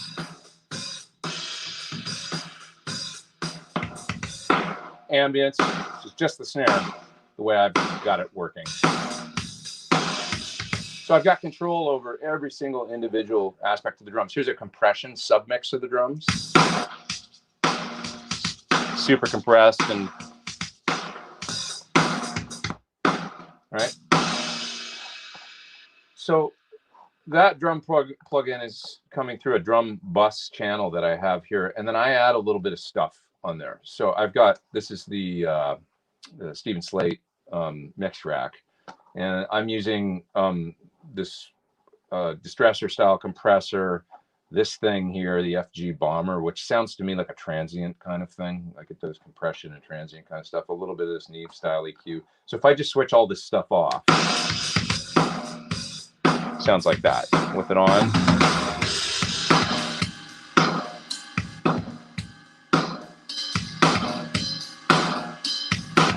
So that's really helping the drum sound really slam. Now, I wasn't quite getting the snare that I wanted, so I ended up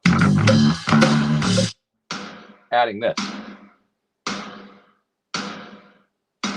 which has a gated reverb on it, and this is coming out of a different plugin. This is Stephen Slate drums. So I just took the snare out of the Superior track, copied it down onto another MIDI track, and then put up Stephen Slate drums and just pulled up a snare sample, and that's it. And so as I blend that in, without it, Right? So that's that. Now, I don't know if that helps anybody out there or not, but that's how basically Superior Drummer is just a fantastic plugin that lets you do just about everything you could do to an acoustic drum set. You know, you can get in there and really futz around with the sounds and stuff, and it's really fun. Anything else you want to know? Ask me questions if there's anything else that you're interested in about any of this stuff. Well, while I can do this and turn the camera around, which isn't something I can normally do. What music editor are you using? This is Logic. So I generally use Logic. I use sometimes Luna as well from UA, which is their new sort of recording program. And it's great for some things. It's really got this terrific tape simulation and summing built in that sounds awesome. But the MIDI in it isn't quite as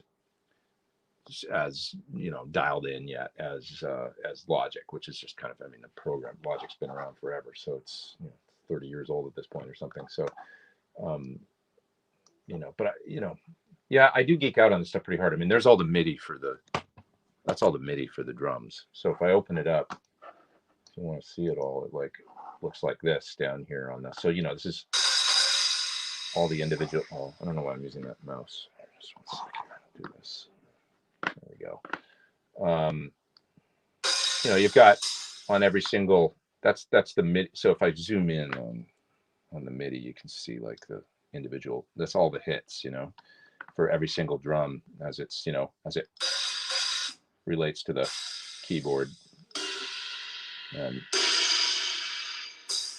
so it's kind of a kicks, snares, right?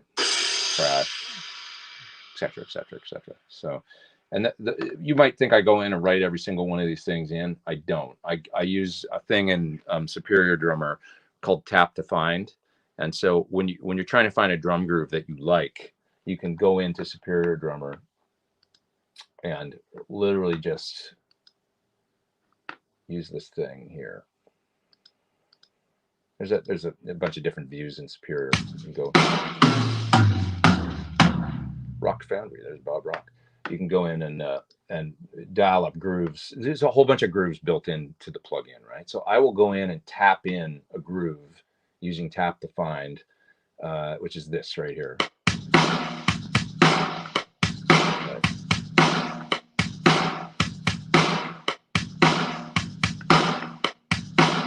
So you go in and you can literally just tap on the drums in there, like you see the kick and the snare. It'll start a click, and you can literally tap in a kick pattern, tap in a snare pattern, and then it spits out all these grooves. Just playing them right out of the groove browser. I can literally grab that, just pull it into my session, and then if I want to change the pattern and change up the kick, or, you know, change up something, I can go in and move the notes then on the grid, and it's very simple. But I will start with these grooves all the time,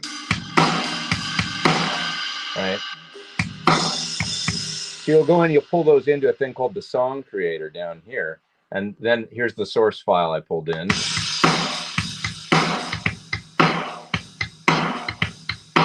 And then it gives me alternative versions of that. Okay, there's another verse pattern. Here's what, you know, pre-chorus patterns. Tom groove. Here's some choruses. Bridge ideas. None of which I may use, or I might go, oh, that's cool, I want to use that in my song. But, you know, and then there's fills.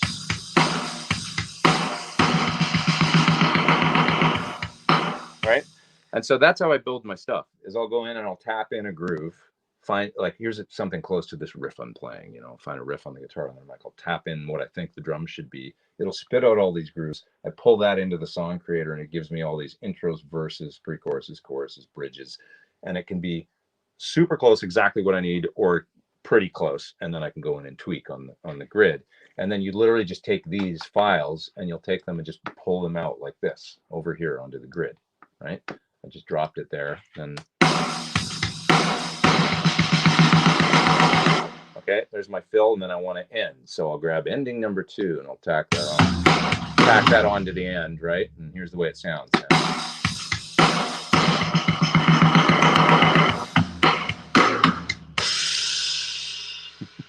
right? Easy. That's why they call it Easy Drummer, or Superior Drummer is a little more complex. But anyway, it's a great program. So I'm a big fan. Tune Track, good stuff. Okay. What's your favorite SDX? Is that like, do you mean my favorite sounds in there? Well, I have the Progressive Foundry, I have the Rock Foundry, and I have the Metal Foundry. So I've got all those sample collections, and then I've got some other ones too. Well, I started out on Easy Drummer, and so all the Easy Drummer stuff works in Superior. So I've got like really cool kits in there. Like we'll make this about this today, I guess. Seems to make sense. Let's go to Easy Drummer here, because this is an easier program to understand. So like in Easy Drummer, here's the kit that I don't want to change that actually, because that's got my cowbell on it. I'll make another track here. I'm gonna screw up my cowbell and Dr. Feelgood. Make another track now. I can change this. So like, let's just go to this like Vintage Rock 1978 kit. You know, it'll sound like small drums. You know, Vintage Rock 1985.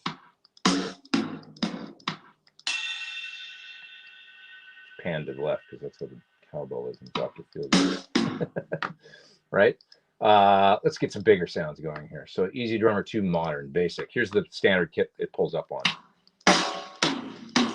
Well, I've got it. I was wondering why it sounds so thin. It's because I've got a EQ on for the cowbell. There we go. Right? Great sounding drum sounds. So this is the basic stuff that Easy Drummer 2 comes with. Just really killer. So, you know, great sounding. And once again, it's loaded up with grooves. So even for just jamming at home, playing guitar and having fun, this is, you just turn on a loop and then jam along. You know, it's fun, more fun than playing to a metronome. But now I bought a bunch of expansion packs for Easy Drummer, alt rock. Okay, so let's listen to that. These are generally roomy and kind of dirtier. And let's hear what that.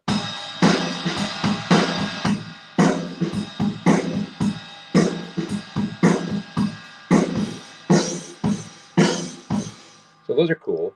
Yeah, like totally different drum sounds. Dream Pop. Listen to some of these. I use these all the time. You guys, you know, think, oh, there's where he gets those sounds for his like spacey sounding stuff.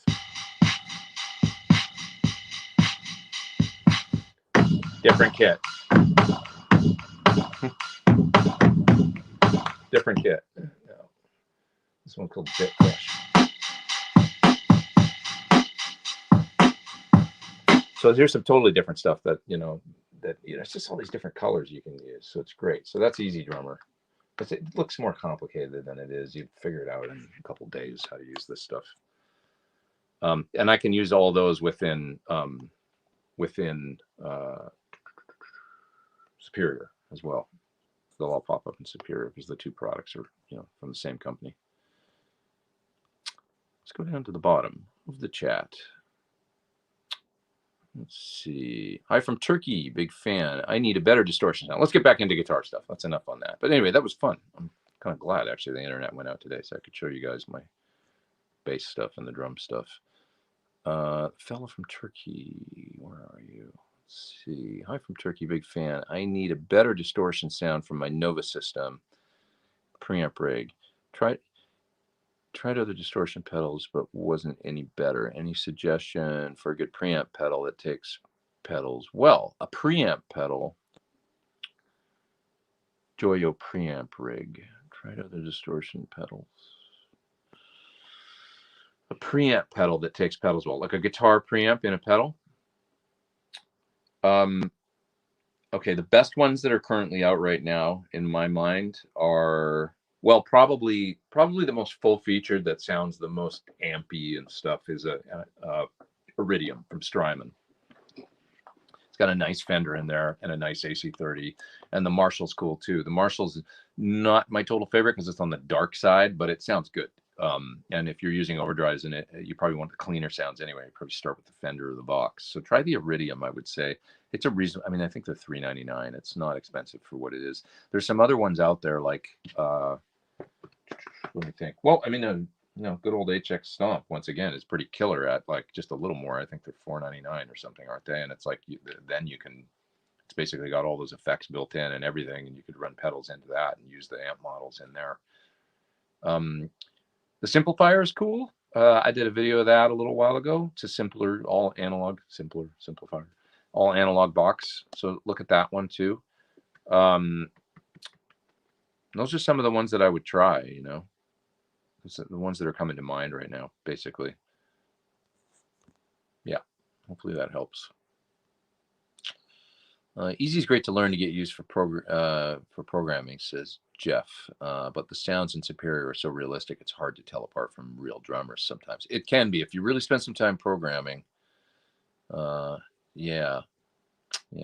Claude makes a great point about my Spectrum internet issue. That's what class action lawsuits are all about. I would agree, man. They suck. I mean, it's just such a pain in the ass. I mean, I literally paid my bill yesterday. I know it's not here for the studio, it's at home, and I do have better luck at home. But even at home, my Spectrum internet sucks. It's like it drops out when I'm watching movies. And, you know, you're right in the middle of something, and they do this damn weekly test where it's always like, Spectrum is doing a required weekly test, like right at the climax of a movie where it's like some important scene you're supposed to see. It's like, are you serious right now? Like, anyway, welcome to my world.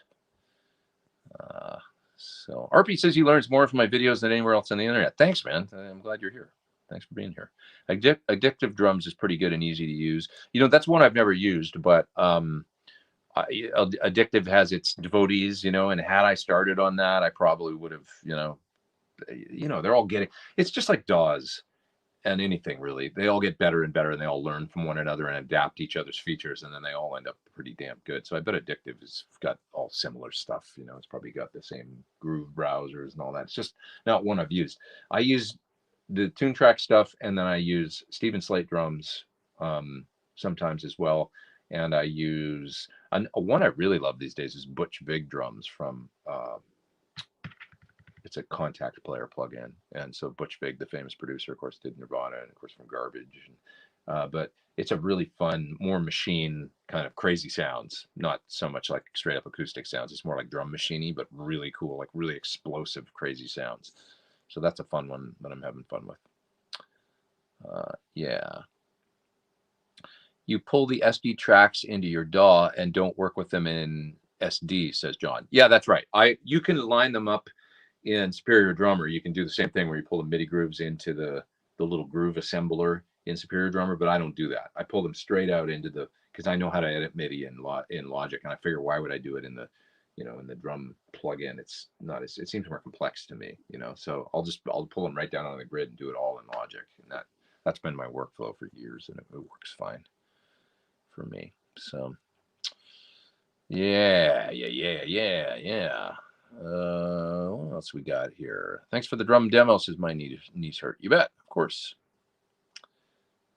Why do you call some of your UAPT 100 presets all channels, says Kelly? That's a great question. I think you might have asked me that on somewhere else recently too. Somebody else asked me that, and so I'm wondering if it's you, and I can answer that now. I think the all channel one is like where I dialed in all 3 channels for the optimum sound, like kind of like almost like how I set up my live rig, where here's my clean sound, here's my crunch sound, here's my so all 3 channels should sound balanced in volume and like a nice jump from clean to rhythm to rhythm distortion to lead. So that's why I called it that. Sorry if it was confusing at all. Matthew Kennedy is in the super chats, and let me see what he's got to say. He says, thanks for being so generous. Thanks, man, for your time and knowledge. Your videos have helped me a lot this year off the road and inspired me to do more recording and writing. Coffee and beer on me. Thanks, man. I appreciate it. Thanks, Matthew. Yeah, it's been a beneficial time for getting work done, hasn't it? In some ways, like writing and learning how to use recording programs. And I mean, I know some people are like, yeah, I taught myself how to use Logic this year or whatever, or different, things that people have been doing. So that's a nice, kind of silver lining to all this, madness. And Reamer is there in the, he says somewhere in Europe, and thank you, man. Appreciate that. You guys in the super chat. You guys are too kind. I guess this is a good opportunity for me to bring up, oh, Jay says I missed his super chat. Sorry, Jay. Let me see if I can find you there. I was going to say it's a good time to bring up my affiliation link, Sweetwater, in case you need a Joe Perry guitar slide. I think it says Joe Perry on it somewhere. There we go.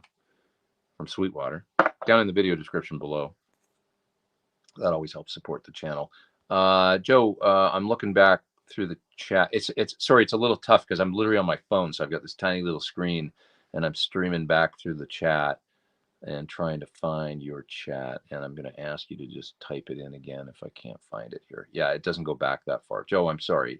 Can you just type it in again one more time, and I'll pay attention here, I promise, at the bottom until it pops in. Yeah, they don't have kazoos, don't they? Come on, Sweetwater's got to have kazoos.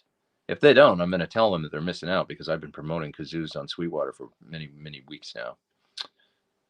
Pete, you've done this 167 times, says Todd. That's right. This is my 167th show. It's insane, right? But it feels like, I guess I like routine to some degree, and this is one of my weekly routines that I really enjoy because I look forward to something every week that's the same, you know? So maybe I've gotten a little too routine oriented during this time. You know, I do miss the road and the random stuff every day, you know, but even when you're on tour, you know, the funny thing about it is the road has a routine to it. It's a little bit of institutionalized living. You're the same people traveling together every day, and the routine is generally the same. Sound check time always starts to happen at the same time. So you're in a different city every day, different hotel and all that, and that's different. But there is this aspect of, you know, of a routine that kind of is pretty cool. So Joe, I'm still looking here in the chat for your question. So ask me ASAP, and then I won't miss it. And I'm sorry I missed your super chat. Okay, who else we got here? For the coffee fund, says James Bell in the super chat. Cheers for everything you do for the community. Thanks, man. Seems like there might be a lot of interest in your DAW mixing and editing process at some point. I would love to do, you know, more on that, more videos and stuff. I just haven't yet, but you know, I could do it in a more, you know, organized way than I just explained the drums too, you know. John says, Pete, notice you have a few Dano 12-string guitars. Any issues with keeping them in tune or with intonation? Not really, not any more than any other 12-string, which can be they can just be bears, you know. But no, my Dan Electros work great. I used that one yesterday in the video for the plugins, for the Nembrini plugins, and you can hear it. Intonates great. Sounds, you know, I haven't done any setup to them. That's the thing. They come in every Dano 12-string has the strings that it came with that I have here, you know, and they're good, you know. I mean, if you've ever tried to mess with a Rick, talk about, you know, trying to restring one even, or, you know, pain in the butt. So what do I think of the Keeper by Chris Cornell? I love that song, man. God, the Keeper, he called me up one day and asked me if I could do it with him on TV. It was 2012, and he said, I just need you to come out and do this one show because I need a guitar player that can play this part, you know. He was having an issue with that, I guess. And it was originally Alan Johannes that, you know, did it, but he wasn't available. And it is a kind of complex finger picking thing. And so it was Letterman and, you know, Late Show or whatever it's called with Letterman. So, and I thought, oh God, it's you know, it's an involved finger picking part, you know. And I thought, Jesus, you know, getting on TV in about 5 days and doing this. Okay. And I sat down with the guitar and I just started practicing it. So then he'd left me a message and asked me, and I'd call him back and he didn't pick up. So then he called me about a half an hour later and he said, yeah, I just need to know if you can do it. And I said, I'm already about 3/4 of the way through learning it. So I said, I think I can handle this. It's going to be cool. You know, it'd be great. And then it ended up, he had something else worked out with the guitar player that he was going to use for it. So I didn't end up doing it. But anyways, that's my memory of the Keeper. So I did learn it once. It's a beautiful song from the movie that he wrote from the movie Machine Gun Preacher, about the guy that was kind of a bit of a misfit that then ended up kind of finding himself. You know, we went on like he was a missionary, I guess. He became a missionary. He was sort of a born again guy that had been, you know, through hell, lots of drugs and problems and crime and stuff like that. And then he sort of, you know, found God or whatever, and then like ended up going to Africa and really getting connected with these kids over there that were, there was all the, internal strife in whatever country it was in. And anyway, she wrote this beautiful track that really captured I don't know, it was a gorgeous song, right? It really was perfect for the movie, it's a pretty cool movie, I think. And yeah, Chris nailed it, He was really good at doing those soundtrack songs. Obviously the James Bond track that he did was wonderful too. It's pretty cool. Let's see. Joe here says, do you have any opinions on a tone vice pitch shifter? The EVH detuner does not work very well on my Goto Floyd. Why don't you post the question when you say you missed my super chat? Yeah, that's true. If anybody if I do miss your super chat, which is pretty damn easy to do right now because I'm on my phone today, just post it again, say missed super chat question or whatever, and then ask it again, and then I promise I'll answer it. Yeah, I understand why you're using black backs, but what do you recommend for newer speakers for a 212 with 100-watt heads below? The speakers in my 212 for my 100-watt PT100 amplifier are the Celestion G12H75 Creamback, and I think they're a wonderful speaker for a 212, and that's why we use them. After listening to a bunch of different options, that's what we went with. I listened to blends of different speakers and all kinds of stuff, and the two Creamback H75s, if you get them, tell me it's not a great option, because I think they're great. They're not quite as creamy and that magic woody mid-range of a greenback when overdriven, but it's a great sound. It's a really full range overdriven sound. It sounds terrific to me, and they work great clean, probably better than a greenback. So through a the clean channel and a nice channel switcher will really shine with those speakers, I think. So Creamback H75, always my recommendation. Yeah.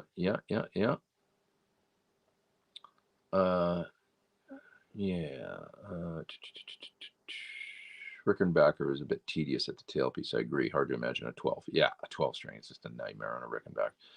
CRS Broadcasting said you also missed my super chat. I'm sorry. Yeah, please ask again. Yeah, just post it one more time. So you missed my super chat, and then repost the question. Dirt Racer says he misses Chris so much. I do too, dude. Every day. I miss so many people. At this point, it's amazing when you're young, you don't really, unless you have catastrophic things happen in your life. Generally speaking, it's like you don't know what that's about, and then shit gets real, right? As you get a little bit older, and man, I miss a lot of people. Favorite reamp box, says Kyle. I don't really do that, but the two that I've owned, and they both work good, were the reamp in the Two Notes Torpedo Reload. That reamp seemed to work really good, as well as the radial was great. I had a blue radial reamp that was fine. It would just impedance match basically to take a low line level signal at a low impedance and convert it to a high impedance. But with the radial, of course, you didn't have the it's always guessing a little bit about the level that you should send into the front of the amp, whether it's nailing the front of the amp harder with that DI signal than a guitar would. But I guess you could always check. If you've got the guitar around that you tracked with, you could plug it into the amp and listen to how loud it is, and then play the reamp signal and try and get about the same gain level or whatever. So the radio worked fine for an inexpensive thing, to be honest. Okay, Ben found CRS Broadcasting super chat that I missed. So Chase Bliss or similar pedals, are they more of a studio tool or something that can be used functional live with all the knob switches? So Chase Bliss, sometimes with all the switches, they can be somewhat confusing, I think, for people, because you see all the dip switches in the end and stuff, but all that is to assign expression pedal stuff. So if you don't use an expression pedal, don't worry about it. The switches in the end, and don't get confused by them. All the other knobs, yes, there is quite a few knobs. I would agree. So the Chase Bliss pedals that I really bond with I've got the overdrive sitting right over there, the faders, because they work great live because they've got MIDI, and so you can store presets in them. So you can do a fuzz and then go to a straight up ampy overdrive sound via MIDI on them. Really easy. Kind of most usable with MIDI, I would say. It's not like you can You can step through presets on them, but it's a little cumbersome, I would say. You know, you're going to want a MIDI. If you're going to go that far to have one of those things on your board and it's that big, get a MIDI controller, you know, so you can really take advantage of it. And at that point, yeah, it's pretty damn cool, you know. Arthur is in the super chat and he says, in my quest for unique tones, I'm trying to blend a plexi Eddy type of tone with a Mesa rectifier for my dirties and a Fender and AC30 type of cleans. Any idea how to do that? Well, I mean, the ultimate way to do it is by using an amp switcher. Oops, let's not do that. I just hit the wrong button. Sorry. There, that go away. Use an amp switcher of some sort with your different amps that distributes the signal to them. Radial also makes stuff that does that. Yeah, probably the Radial. I mean, this is really a good question for somebody like a Dave Friedman, because you can tell them what you have in mind. And a rig like that, you're going to kind of want to configure and try and design, you know, to be used. Yeah, you just have to kind of get somebody that's a rig builder involved, I would say, you know, with building and designing a rig to do complex switching stuff like that. But there are units that look at some of the JDX or the JD. No, what's the radial box called? It's yellow. It's a one rack mount thing, and it distributes your signal to different amps. It's got on-offs for all the amps, and so look at some of the radial products. If you want them all, where it gets complex is if you want amps to be on at the same time, because otherwise I would say you could use something like my amp Pete up there, which is, you know, we'll switch 8 amplifiers into 8 cabinets, but it doesn't let you do like 2 at a time or anything like that. But your sound that you want to do is cool. The you know, the blended dual rectifier with a Marshall is actually a really great sound, and it's not unlike, you know, it's what the guitar player from Tool does, for example. He uses either a diesel or dual rectifier blended with a Marshall super bass, and it's a massive sound, you know, because they sort of fill in where the other one doesn't. So it can be a really cool thing. But yeah, Radial is the one company I can think of that kind of commercially makes things that do that quite well, to distribute your signal to the different amps, you know. And a great sound, like you say, I mean, it can be really terrific blending like a deluxe reverb with an AC30 or you know, maybe a slightly bigger Fender with an AC30, a Pro, or even a Twin. That's a great sound. So, you know, sometimes it's worth it to, you know, to look into how to do all this stuff. You know, to get some great blended tones. Remember Peter Shroud played with Sheryl Crow. He still plays with Sheryl. He has a great, you know, rig with Marshalls and little amps and everything. And he's always running at least 2 at once, you know, if not 3, and blending them. P-Bass or J-Bass, says Christopher in the super chat there. I'm going to go P-Bass all day long. J-Bass is cool, but I'm not really a bass player, and for whatever reason, they never sound as fat to me. I guess if you're like Geddy Lee and you can make it work and you've got great fingers and, you know, the right hand, it's a different thing. But the sound of a P-Bass to me is just, that's what a bass is supposed to sound like as far as bass in a track, where it's not the lead instrument maybe, but defining the bottom end. The single P pickup to me all day long is what always just sounds great. Mike says P-Bass all the way. Yeah, it's just a little more rock and roll, isn't it? I think I just missed another super chat. Damn it. I'm going to go back and find it. Or maybe I didn't. Leheel. How do you spell that? Lehle. You know that company? Lehle. Is that how you say it? Preston Smith? I don't think you spelled it right, but we know what you're talking about. Yeah, they've got switchers too. Is there a big difference wiring a 412 series parallel or parallel series, says Joe? That's a great question for a Friedman, but I would do the series parallel standard Marshall-y way if I was you. You know, the standard kind of thing. I don't know if there's a difference in tone. Honestly, not really sure. Yeah. What's going on here? If you record a DI with original recording, a reamp is as easy as going through a neural DSP or Helix native. It can be, yeah. I mean, it can be a cool thing to do, you know. James says he has a Morley AB box. Most Morleys would be passive, I think, and probably not buffered. So the only thing is you're going to want to run, like if you run a Boss tuner in front of your Morley AB, you're cool because it's buffered. So you're just going to want to make sure there's a buffer there in front. Or if the Morley is indeed buffered, I could be wrong. I think some Morleys have buffers in them, some of the more modern ones. Didn't they make the George Lynch? I thought that had buffers in it. You're also going to want to have, and the other thing to consider, of course, when splitting to different amplifiers is isolation transformers and phase switches, because running 2 amps out of phase, it's a crapshoot anytime you use, you know, twin reverb and an AC30. They may be out of phase with one another. You're gonna have to flip the phase on one in order to not make it sound super hollow and like something's really wrong when they're both on. And there's nothing wrong with either of the amps or anything like that. It's just every time you add an amplification stage to an amplifier, get another preamp tube stage, another whatever, it flips the phase every single time. I don't know why that is. Amp people out there, maybe Dan the Tube Man would know that, but it's flipping the phase. And so it's this crapshoot of whether or not it's about a 50-50 chance, right, of whether or not your 2 amps are going to be in phase.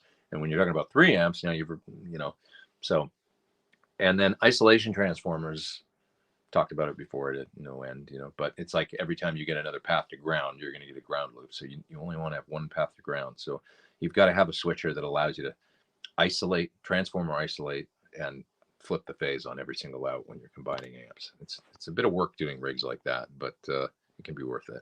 Did you do a video on the octa switch thing? I did. You did a video on the octa switch thing. I did. That was a switcher. Yeah, you're right. The Carl Martin octa switch is a simple 8-loop switcher with simple MIDI. Lets you store simple presets. I did a video on that a couple weeks ago on my channel. Yeah. Okay. Talking about 6L6s, my mate says it's a beam tetrode based on the 6L6GC. What are you guys talking about? You're talking about tubes. Interesting. I don't think that's a question for me. Is there a bit? Oh, I'm back to the series parallel question. Okay, well, have you tried the ripped speaker by EHX? Is that a pedal that makes it sound like a broken speaker, like the Kinks on You Really Got Me? I haven't. That's interesting. Does anyone make a medium magnet speaker with a 55 hertz cone now? Is the Celestion no longer available? Because you used to be able to get the G12H 30 Heritage 55 hertz. You could probably find them still out there, I bet, or maybe used. I'm sure Scumbag probably does it. You could custom order one from them. That would be what I would probably do if you can't get one from Celestion. Scumbag, H75 55 hertz. Yeah. You mentioned HX Stomp. What about the FM3? When I AB'd them, there was no comparison. The FM3 is really nice. It's a great unit. I mean, it seems a little more than what you would need for what I was talking about. That's all. So it's a really good unit for it's a more sophisticated, sort of powerful. I don't know that it would be my backup. Is all I'm saying. But I was talking mainly about having a small thing you can throw in your gig bag. That's $499. When we're talking about an FM3, it's a fair amount more. It's probably double the price, right? And it's a little more unit. So. I don't know if there's a lot of people out there buying FM3s to use just as backups, although it will work just fine, but maybe you're talking about it for a different purpose.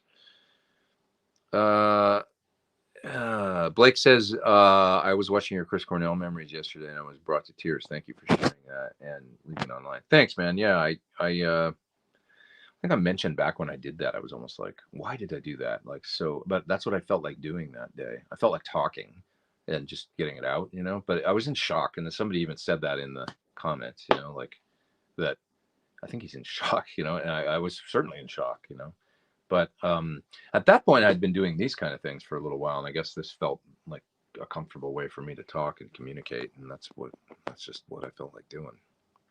But anyway, thanks. I appreciate it.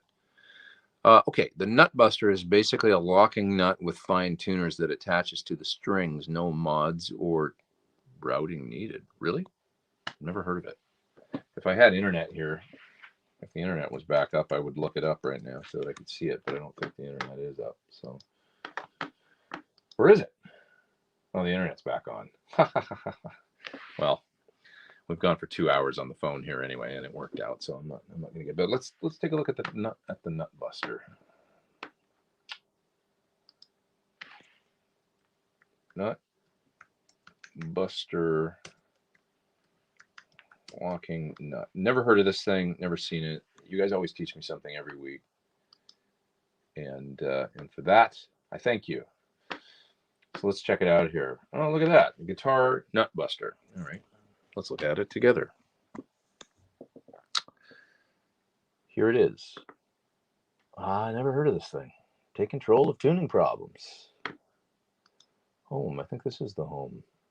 Frequently asked questions. I've got questions, don't you? Well, that must attach to the nut. I mean, how the hell does it work? There's a video here that I don't want to watch right now, but we can watch it later. Patented all-in-one floating and suspended system that attaches directly to your guitar's strings safely with no damage, and instantly transforms a stock whammy bar equipped guitar to a tune-locking powerhouse. Extremely advantageous for hardtail non-tremolo. Never heard of it.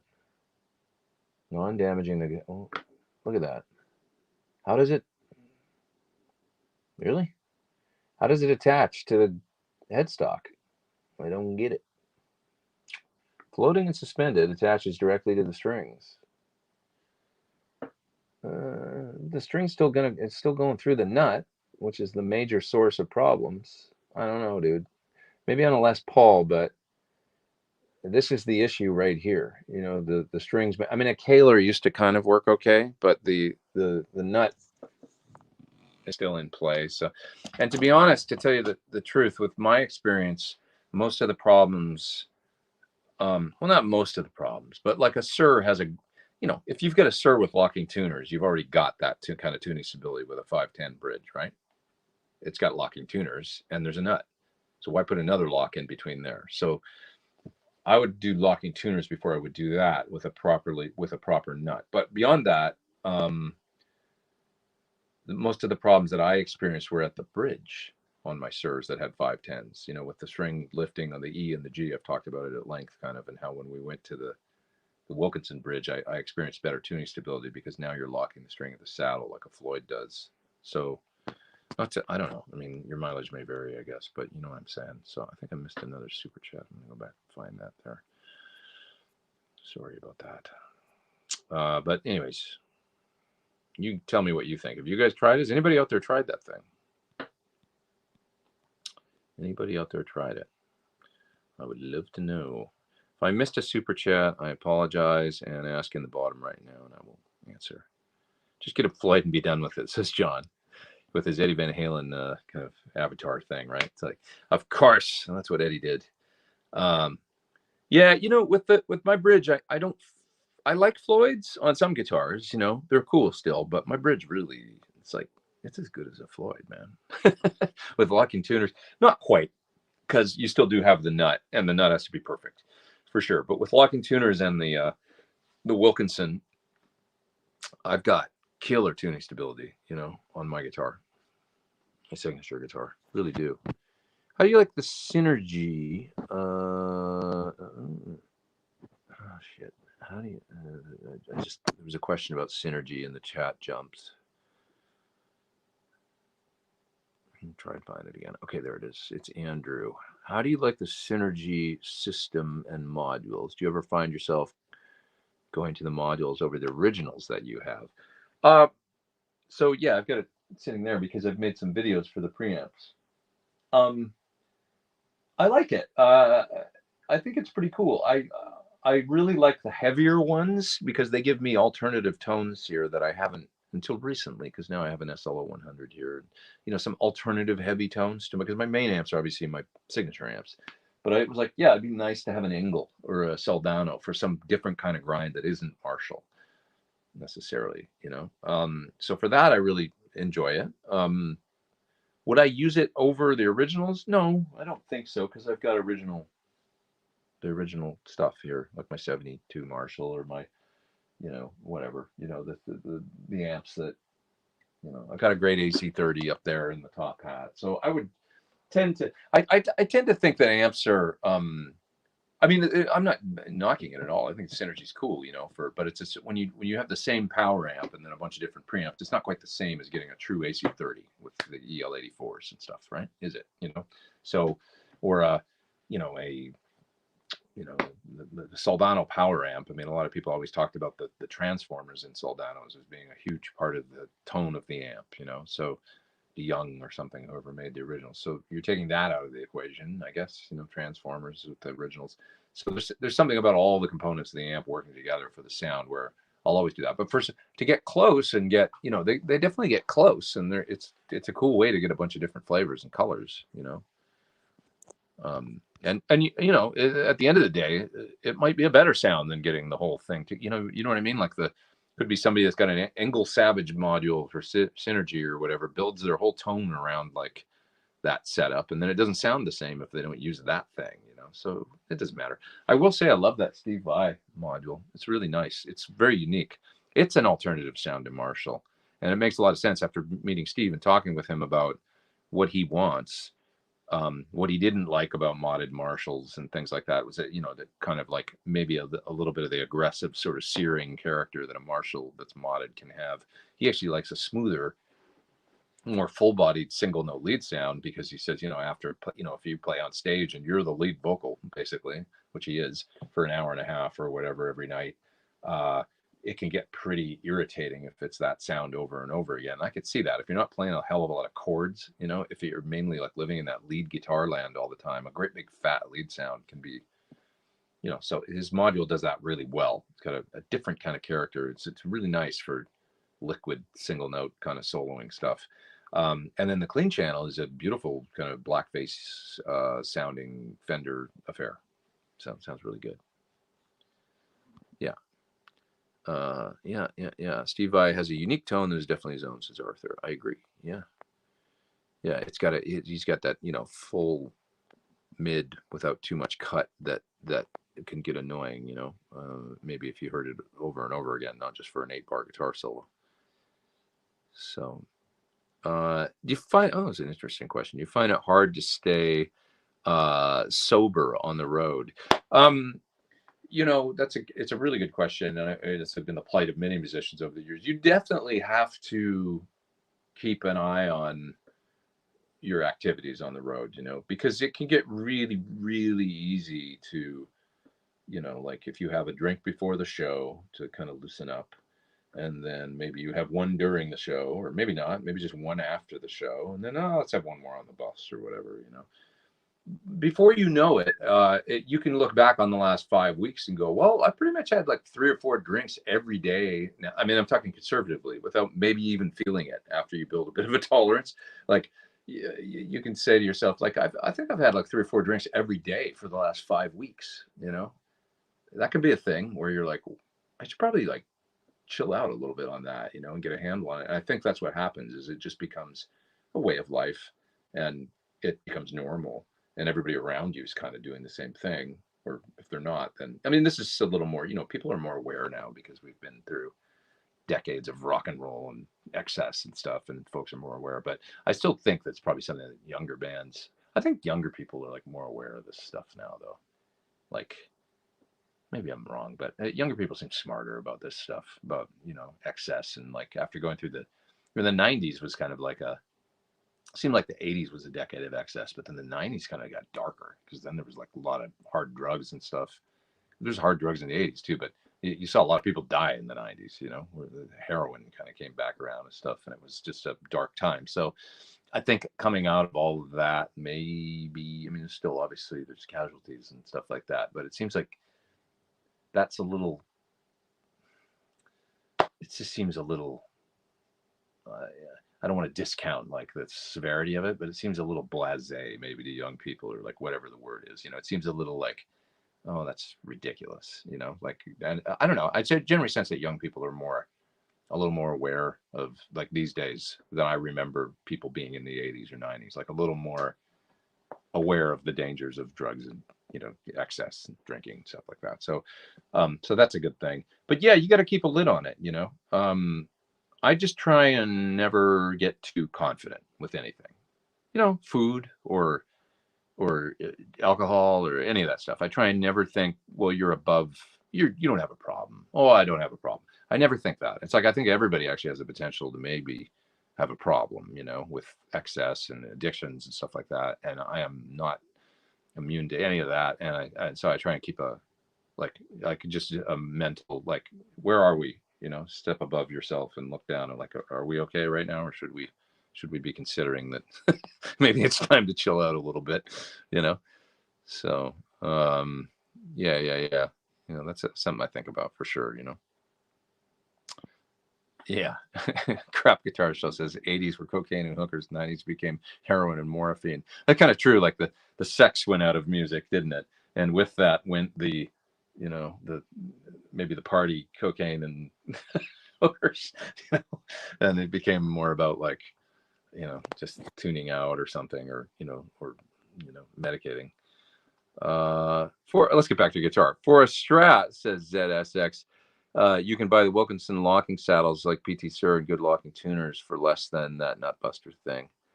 Probably better results. I think so, to be honest. I mean, I don't want to critique their product without having tried it, but I just know where the problems come from. So, knowing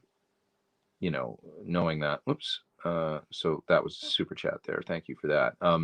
I know where the problems come from.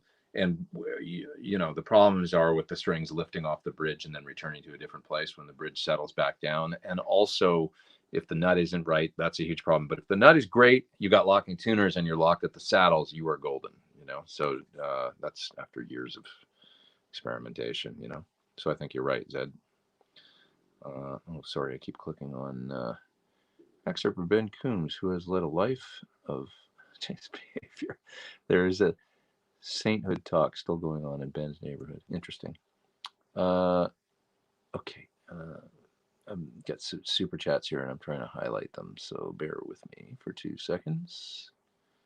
Okay, I don't know how. But anyways, Johnny, solid words you are saying for sure. Thanks, Johnny. I appreciate that. Thanks for doing the super chat. And M. Joe Fisher is up there in the super chat as well. He says, what tubes did Dave put in the Dr. Feelgood amp?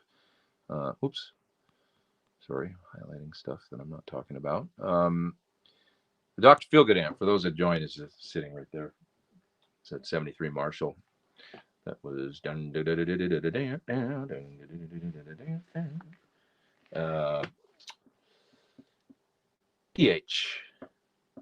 34s, which are what he finds the most reliable these days and what he has stock of.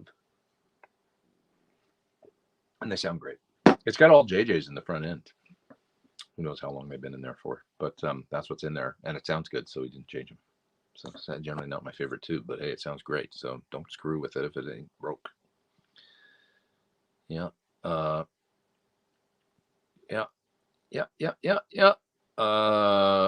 else we got here? If I missed anybody in the super chat, I don't think so. There was M. Joe there. Appreciate that. Thanks, you guys. I guess I'll split pretty soon, since it is what time? God, I'm sure glad this phone thing worked today. Close it. Joined recently. Yeah, I'm on the phone today for this because my internet wasn't working. It's back on now, but I've gone 2 hours on here, so it seems to. We only had one hiccup in the middle where it really worked pretty damn good. So great to know that I can do this, and it was actually kind of a beneficial because I could show you guys my Easy Drummer and Superior Drummer and the bass plugin and all that stuff. So hey, we make it work. Lauren says, have I ever been on an enforced sober tour? Not strictly. Some artists that I've played with have different rules when it comes to alcohol, backstage, on stage. It's not really, for example, in Japan, that's not a thing that we ever do. We would have drinks after the show, but never before, never during. And we just respected that because the fellow that I play with in Japan is a bit of a like he's very physically fit and he really takes that seriously, and it is a very physical show.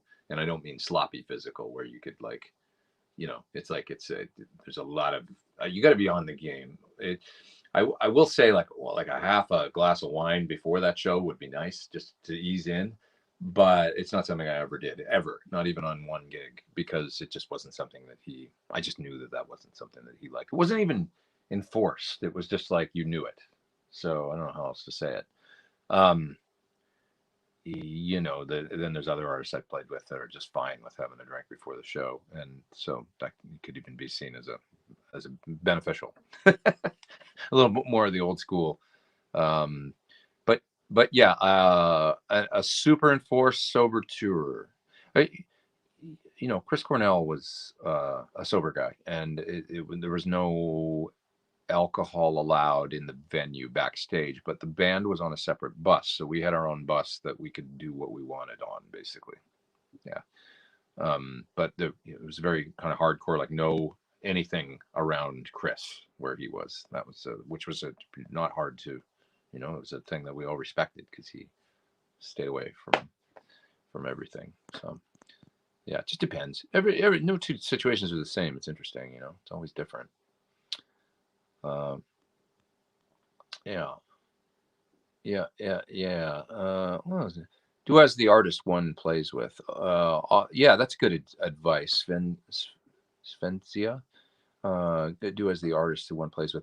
Generally speaking, yeah, that's kind of it. Actually, I've never thought about it quite like that, but that is kind of what it ends up being. You know, they hold themselves to a certain standard, and they would like you to, you know. Generally speaking, that's the art of being a sideman, going kind of, you know, being there to support the artist and being able to go kind of toe to toe with them on stage in the same sort of space mentally, and like, you know, when they want you to step up and play a solo, they want you to be a rock star, you know, and all that stuff. And I guess that involves too, like, I mean, with Tyoshi in Japan, it's like we sometimes will go to the gym with him, you know. There's a workout thing where today, you know, literally get a call like from the, you know, an assistant or something saying, today, bring your workout clothes to the studio. I'm not kidding. He's like, a lot of people ask me this. Somebody asked me the other day, that's a Japanese fellow that was by, and said, did you ever go to the gym with him? Like, did he make you do that? I'm like, yeah, he does. He actually, I went to CrossFit once, which busted my ass like harder than, I mean, it was just like things were sore that I didn't know could be sore, you know, after doing CrossFit. That was insane. But he'll literally go away and train for a week and a half before a tour, physical training, not rehearsing. And he'll come back and he's like Rocky, you know. It's like he shows up and he's just like, I mean, it's like, how did you do that in 10 days? I mean, he always looks great, but it's like he looked like he, you know, like what have you been working out like 8 hours a day for the last, you know. Anyways, it's like the Rocky montage, you know. and he, you know, it's not for looks. I mean, he goes out on stage and then, you know, basically he's standing in a puddle of his own sweat by the end of the show. It's the most physical guy I've ever, you know, he's running all over the place up there. So that's how he rolls. So the band is sort of expected to be there too, which is fun. I mean, it's a different thing. That's interesting. Angus is pretty much sober, which I can believe. I mean, a lot of, you know, darkness obviously surrounding that band with alcohol and with Bond and everything. And I think at some point Malcolm got sober. I think during because, you know, he wasn't on the tour in 89 or 90 or something. There was one tour that Malcolm didn't do and Stevie actually did back in the day, and nobody kind of even knew it was because, you know, they kind of had the same hair and everything. It was like, you know, but Malcolm's kind of stays in the background anyway a lot of the time. But I remember that where he kind of bowed out for a tour because he was, you know, getting sober and stuff like that. He needed to get off the road.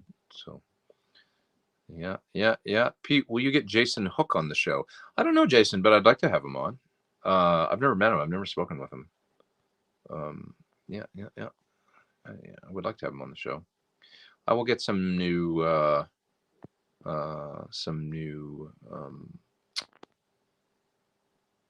guests coming soon for sure. So who else we got here? Let's see. What else we got here? Let's see. Hi, Peter. Do you know any manufacturers that make a P90 that fits in standard humbucker? Oh, a P90. Got it. That fits in a standard humbucker with a humbucker ring. Seymour Duncan does, as well as Gibson. The Gibson's called a P94, and somebody will say what the Duncan is. We talked about this actually like a week ago, I think, last week. The, you know, P90s that fit in a humbucker slot. Lawler probably has one too, I bet. But I know Duncan does, and I know Gibson has the P94. So there's a couple right there. Yeah. Yeah. Okay. What else we got here? Craig says that he thinks Tim Pierce has a True Glide from DB Instrument amp on one of his old Gibsons. I think he had that string butler thing. He might have tried a different kind too, but I remember him having the string butler, which just sort of fans the strings out over rollers from the nut and makes it more of a. He said it worked. I haven't tried one, but. Any thoughts on the new current boutique picks? Hey, whatever works for you, you know. I'm not picky. Oh, that was terrible. I'm sorry. I've been using different picks for a little while now, like experimenting. I've been trying these. Like these are prime tone, I think. They seem really cool. But like the different, like the red bears and stuff that are like, you know, really expensive. Sir actually made some a while ago where they cut them out of something. I don't know, and they were amazing. They were kind of like similar to red bear or stuff. I think that's what those really expensive, $50 or something, right? And I like the Sir, but I lost it, of course, like you would, you know. And so, but that nice pick, really nice pick. Yeah. So Jerry Cantrell, I guess, would be awesome. I don't really know if he does stuff like this that much. He would probably be on Tone Talk before he's, because he's his affiliation with Dave, and Dave would have had him on by now if he did stuff like this. So I don't know if he's that into this kind of stuff. Any new signature stuff on the way? Guitar pickups, Helix presets. You know, actually, basically like all those things I've been working on. So, and some other really cool, fun stuff that's, you know, in the works. But it's just a question of whenever it's going to get done. You know, it takes a long time to get things done, it seems. But it's there's many different things in the works. Yeah, basically everything you're talking about I've been working on. So Helix presets is the easiest thing that I should get out and get done. That's just on me getting them done. But that's something I've wanted to do for a while and put them up in their store, their Helix marketplace. But yeah, there'll be more coming. Probably, you know, next NAMM, whatever NAMM looks like in January, I've definitely got stuff coming. Yeah, quite a few different things actually in the works right now. So that are just, I'm just trying to make things that musicians need, you know, don't need anything, I guess it's not already out, but you know, things that they'll make good sense and kind of be somewhat, you know, unique. So number of different things. Yeah. Number of different things. Thank you for doing the super chat as well. I guess I should split. I keep losing track of what time it is, but it's 1:50. I've been going, okay, I'll go to 2 and then I'll bail. Go get some lunch. So 5 more minutes. What else we got here? Let's see. 5 more minutes. Have I tried Holy Grail picks? Jimmy Page uses them. I have not. By Herco. No, I'm kind of a Dunlop guy. I mean, I've been using their stuff forever, and they send me some great picks. And so I just kind of, you know, I've got such a variety from. They sent me some really nice variety actually of stuff. So that's where I got these prime tones from that I've been trying. I really like them. Speaking of working out, do you notice any differences in your wrists after a workout? Any advice on dealing with stuff like fatigue? Yeah, you got to be careful. I'm just careful, man. That's it. You know, I don't go too crazy with my wrists. Like if I'm doing any kind of like, you know, weights, free weights especially, are the ones that I think, although it's probably better in some respects to do the free weights as far as a workout goes. Machines, generally speaking, I think are a little more predictable, you know, when you're like dealing with weights and things moving in different directions. So, you know, the gym kind of works good for that, you know, keeping it under control. But I just don't go too crazy. I don't need to be a bodybuilder, you know. I like going to the gym and I like, you know, I've been terrible about slacking off about it lately, just during the pandemic and my gym closed. And, you know, I used to have a gym in my building where I would go, but I don't think those have been things that are open for people, are they? I mean, not here anyway. Some places I'm sure they are, but you know, anything kind of public gyms have been closed around here. So I know there's like outdoor gyms here right now that are open. That's become a thing, and that seems to be popular, you know. But anyway, I digress. I don't have any great advice other than to just kind of be careful. And you know.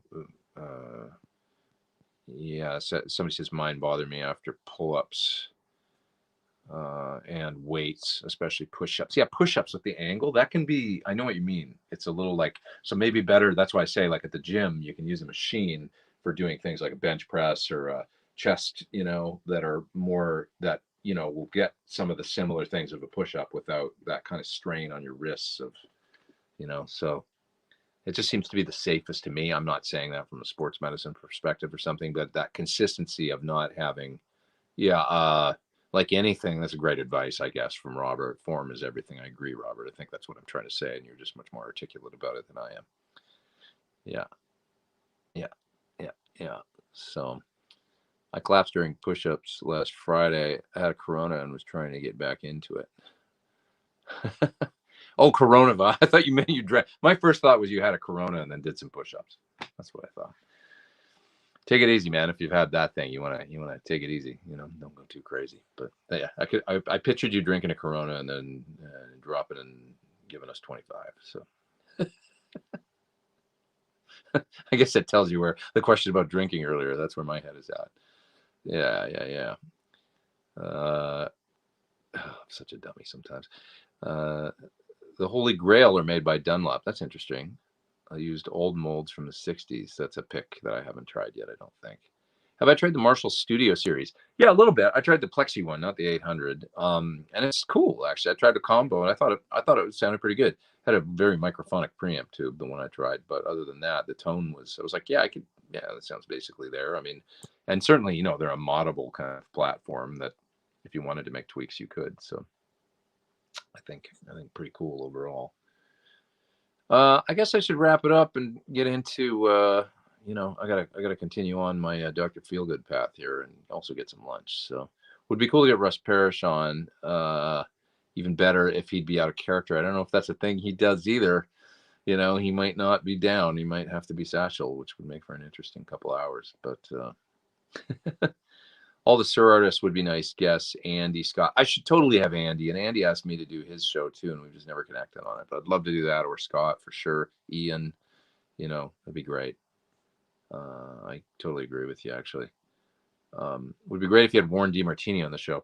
I think that's something that Dave has also been, you know, trying to do for Tone Talk, you know, because he's kind of, you know, he knows Jake and he knows, you know, folks in that circle. So you'd probably see that first. On my show, I'll tell you what, I got to hit up Kim Mitchell again for all you Canadians out there. I'd love to get him. And my dream would be kind of Alex Lifeson. That would be, I should really try and put that together. You know, I would love to have Alex Lifeson and just talk that'd be incredible. So I have no idea if that's even possible but I'm going to try and figure it out and see if it would be something he would be interested in doing. Seems like a great guy. So I've met him once, but it was very brief. So do I have a method for practicing improv? Not really. I'll just play over. Sometimes I'll use a looper and play over a loop that I make or something. Or when I'm, you know, I feel like most of my soloing practice these days is when I'm doing these tracks for the videos you guys see me do. I'll, you know, loop a section and then I'll just play and play and play and play until I feel like I've got an interesting idea, you know, over the changes or whatever. And then I hit record, do a few takes until I get one I like. That's how I do that. So that's where most of the practice comes. Somebody's there in the super chat. Who's that? That is Peter Evans. Thanks, Peter. Great phone show. Thanks, man. Always an option. Videos this week. Oh, thanks for asking. And thank you so much, dude, for the super chat. I appreciate it. Videos this week. Probably that. The Dr. Feelgood amp. Just preserving it for... I'm burning in the tubes. That's what I'm doing. Burning in the tubes. Making sure there's no failures with the tubes. And so just a little bit of a historical amps in the zone. And once that gets done, Source Audio. I've got a nice pedal here that I got to do a video of. There's a Walrus pedal that looks really cool. Oh, yeah, right. The Scream Honey, which I mentioned last week. Terrific sounding from CKK. This is a great pedal. A couple people actually went and bought one, and one guy said it's amazing into his Marshall. So that's cool. Maybe you're watching right now, whoever ordered this. But really, really good sounding pedal. This is it's CKK, which is the same company as Sinvertech, and it's a vintage old chip that he uses in here that he only has 100 and something of. So he's only going to make like 100 and so pedals. So if you want one, check it out because it sounds badass. In front of a Marshall, he made it to kind of boost old Marshalls.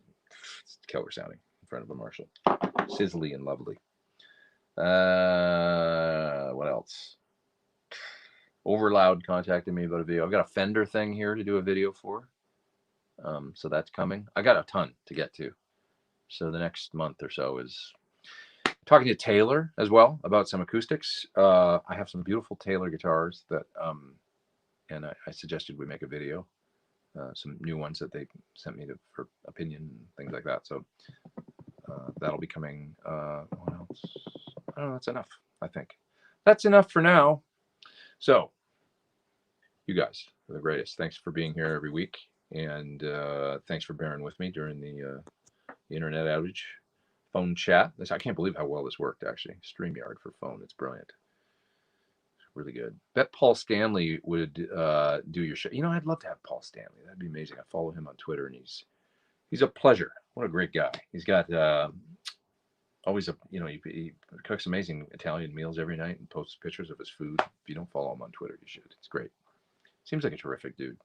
I had a great phone conversation with Paul Stanley once because he talked to me about maybe playing with him right before I joined Chris Cornell's band. I mean, it was a month before.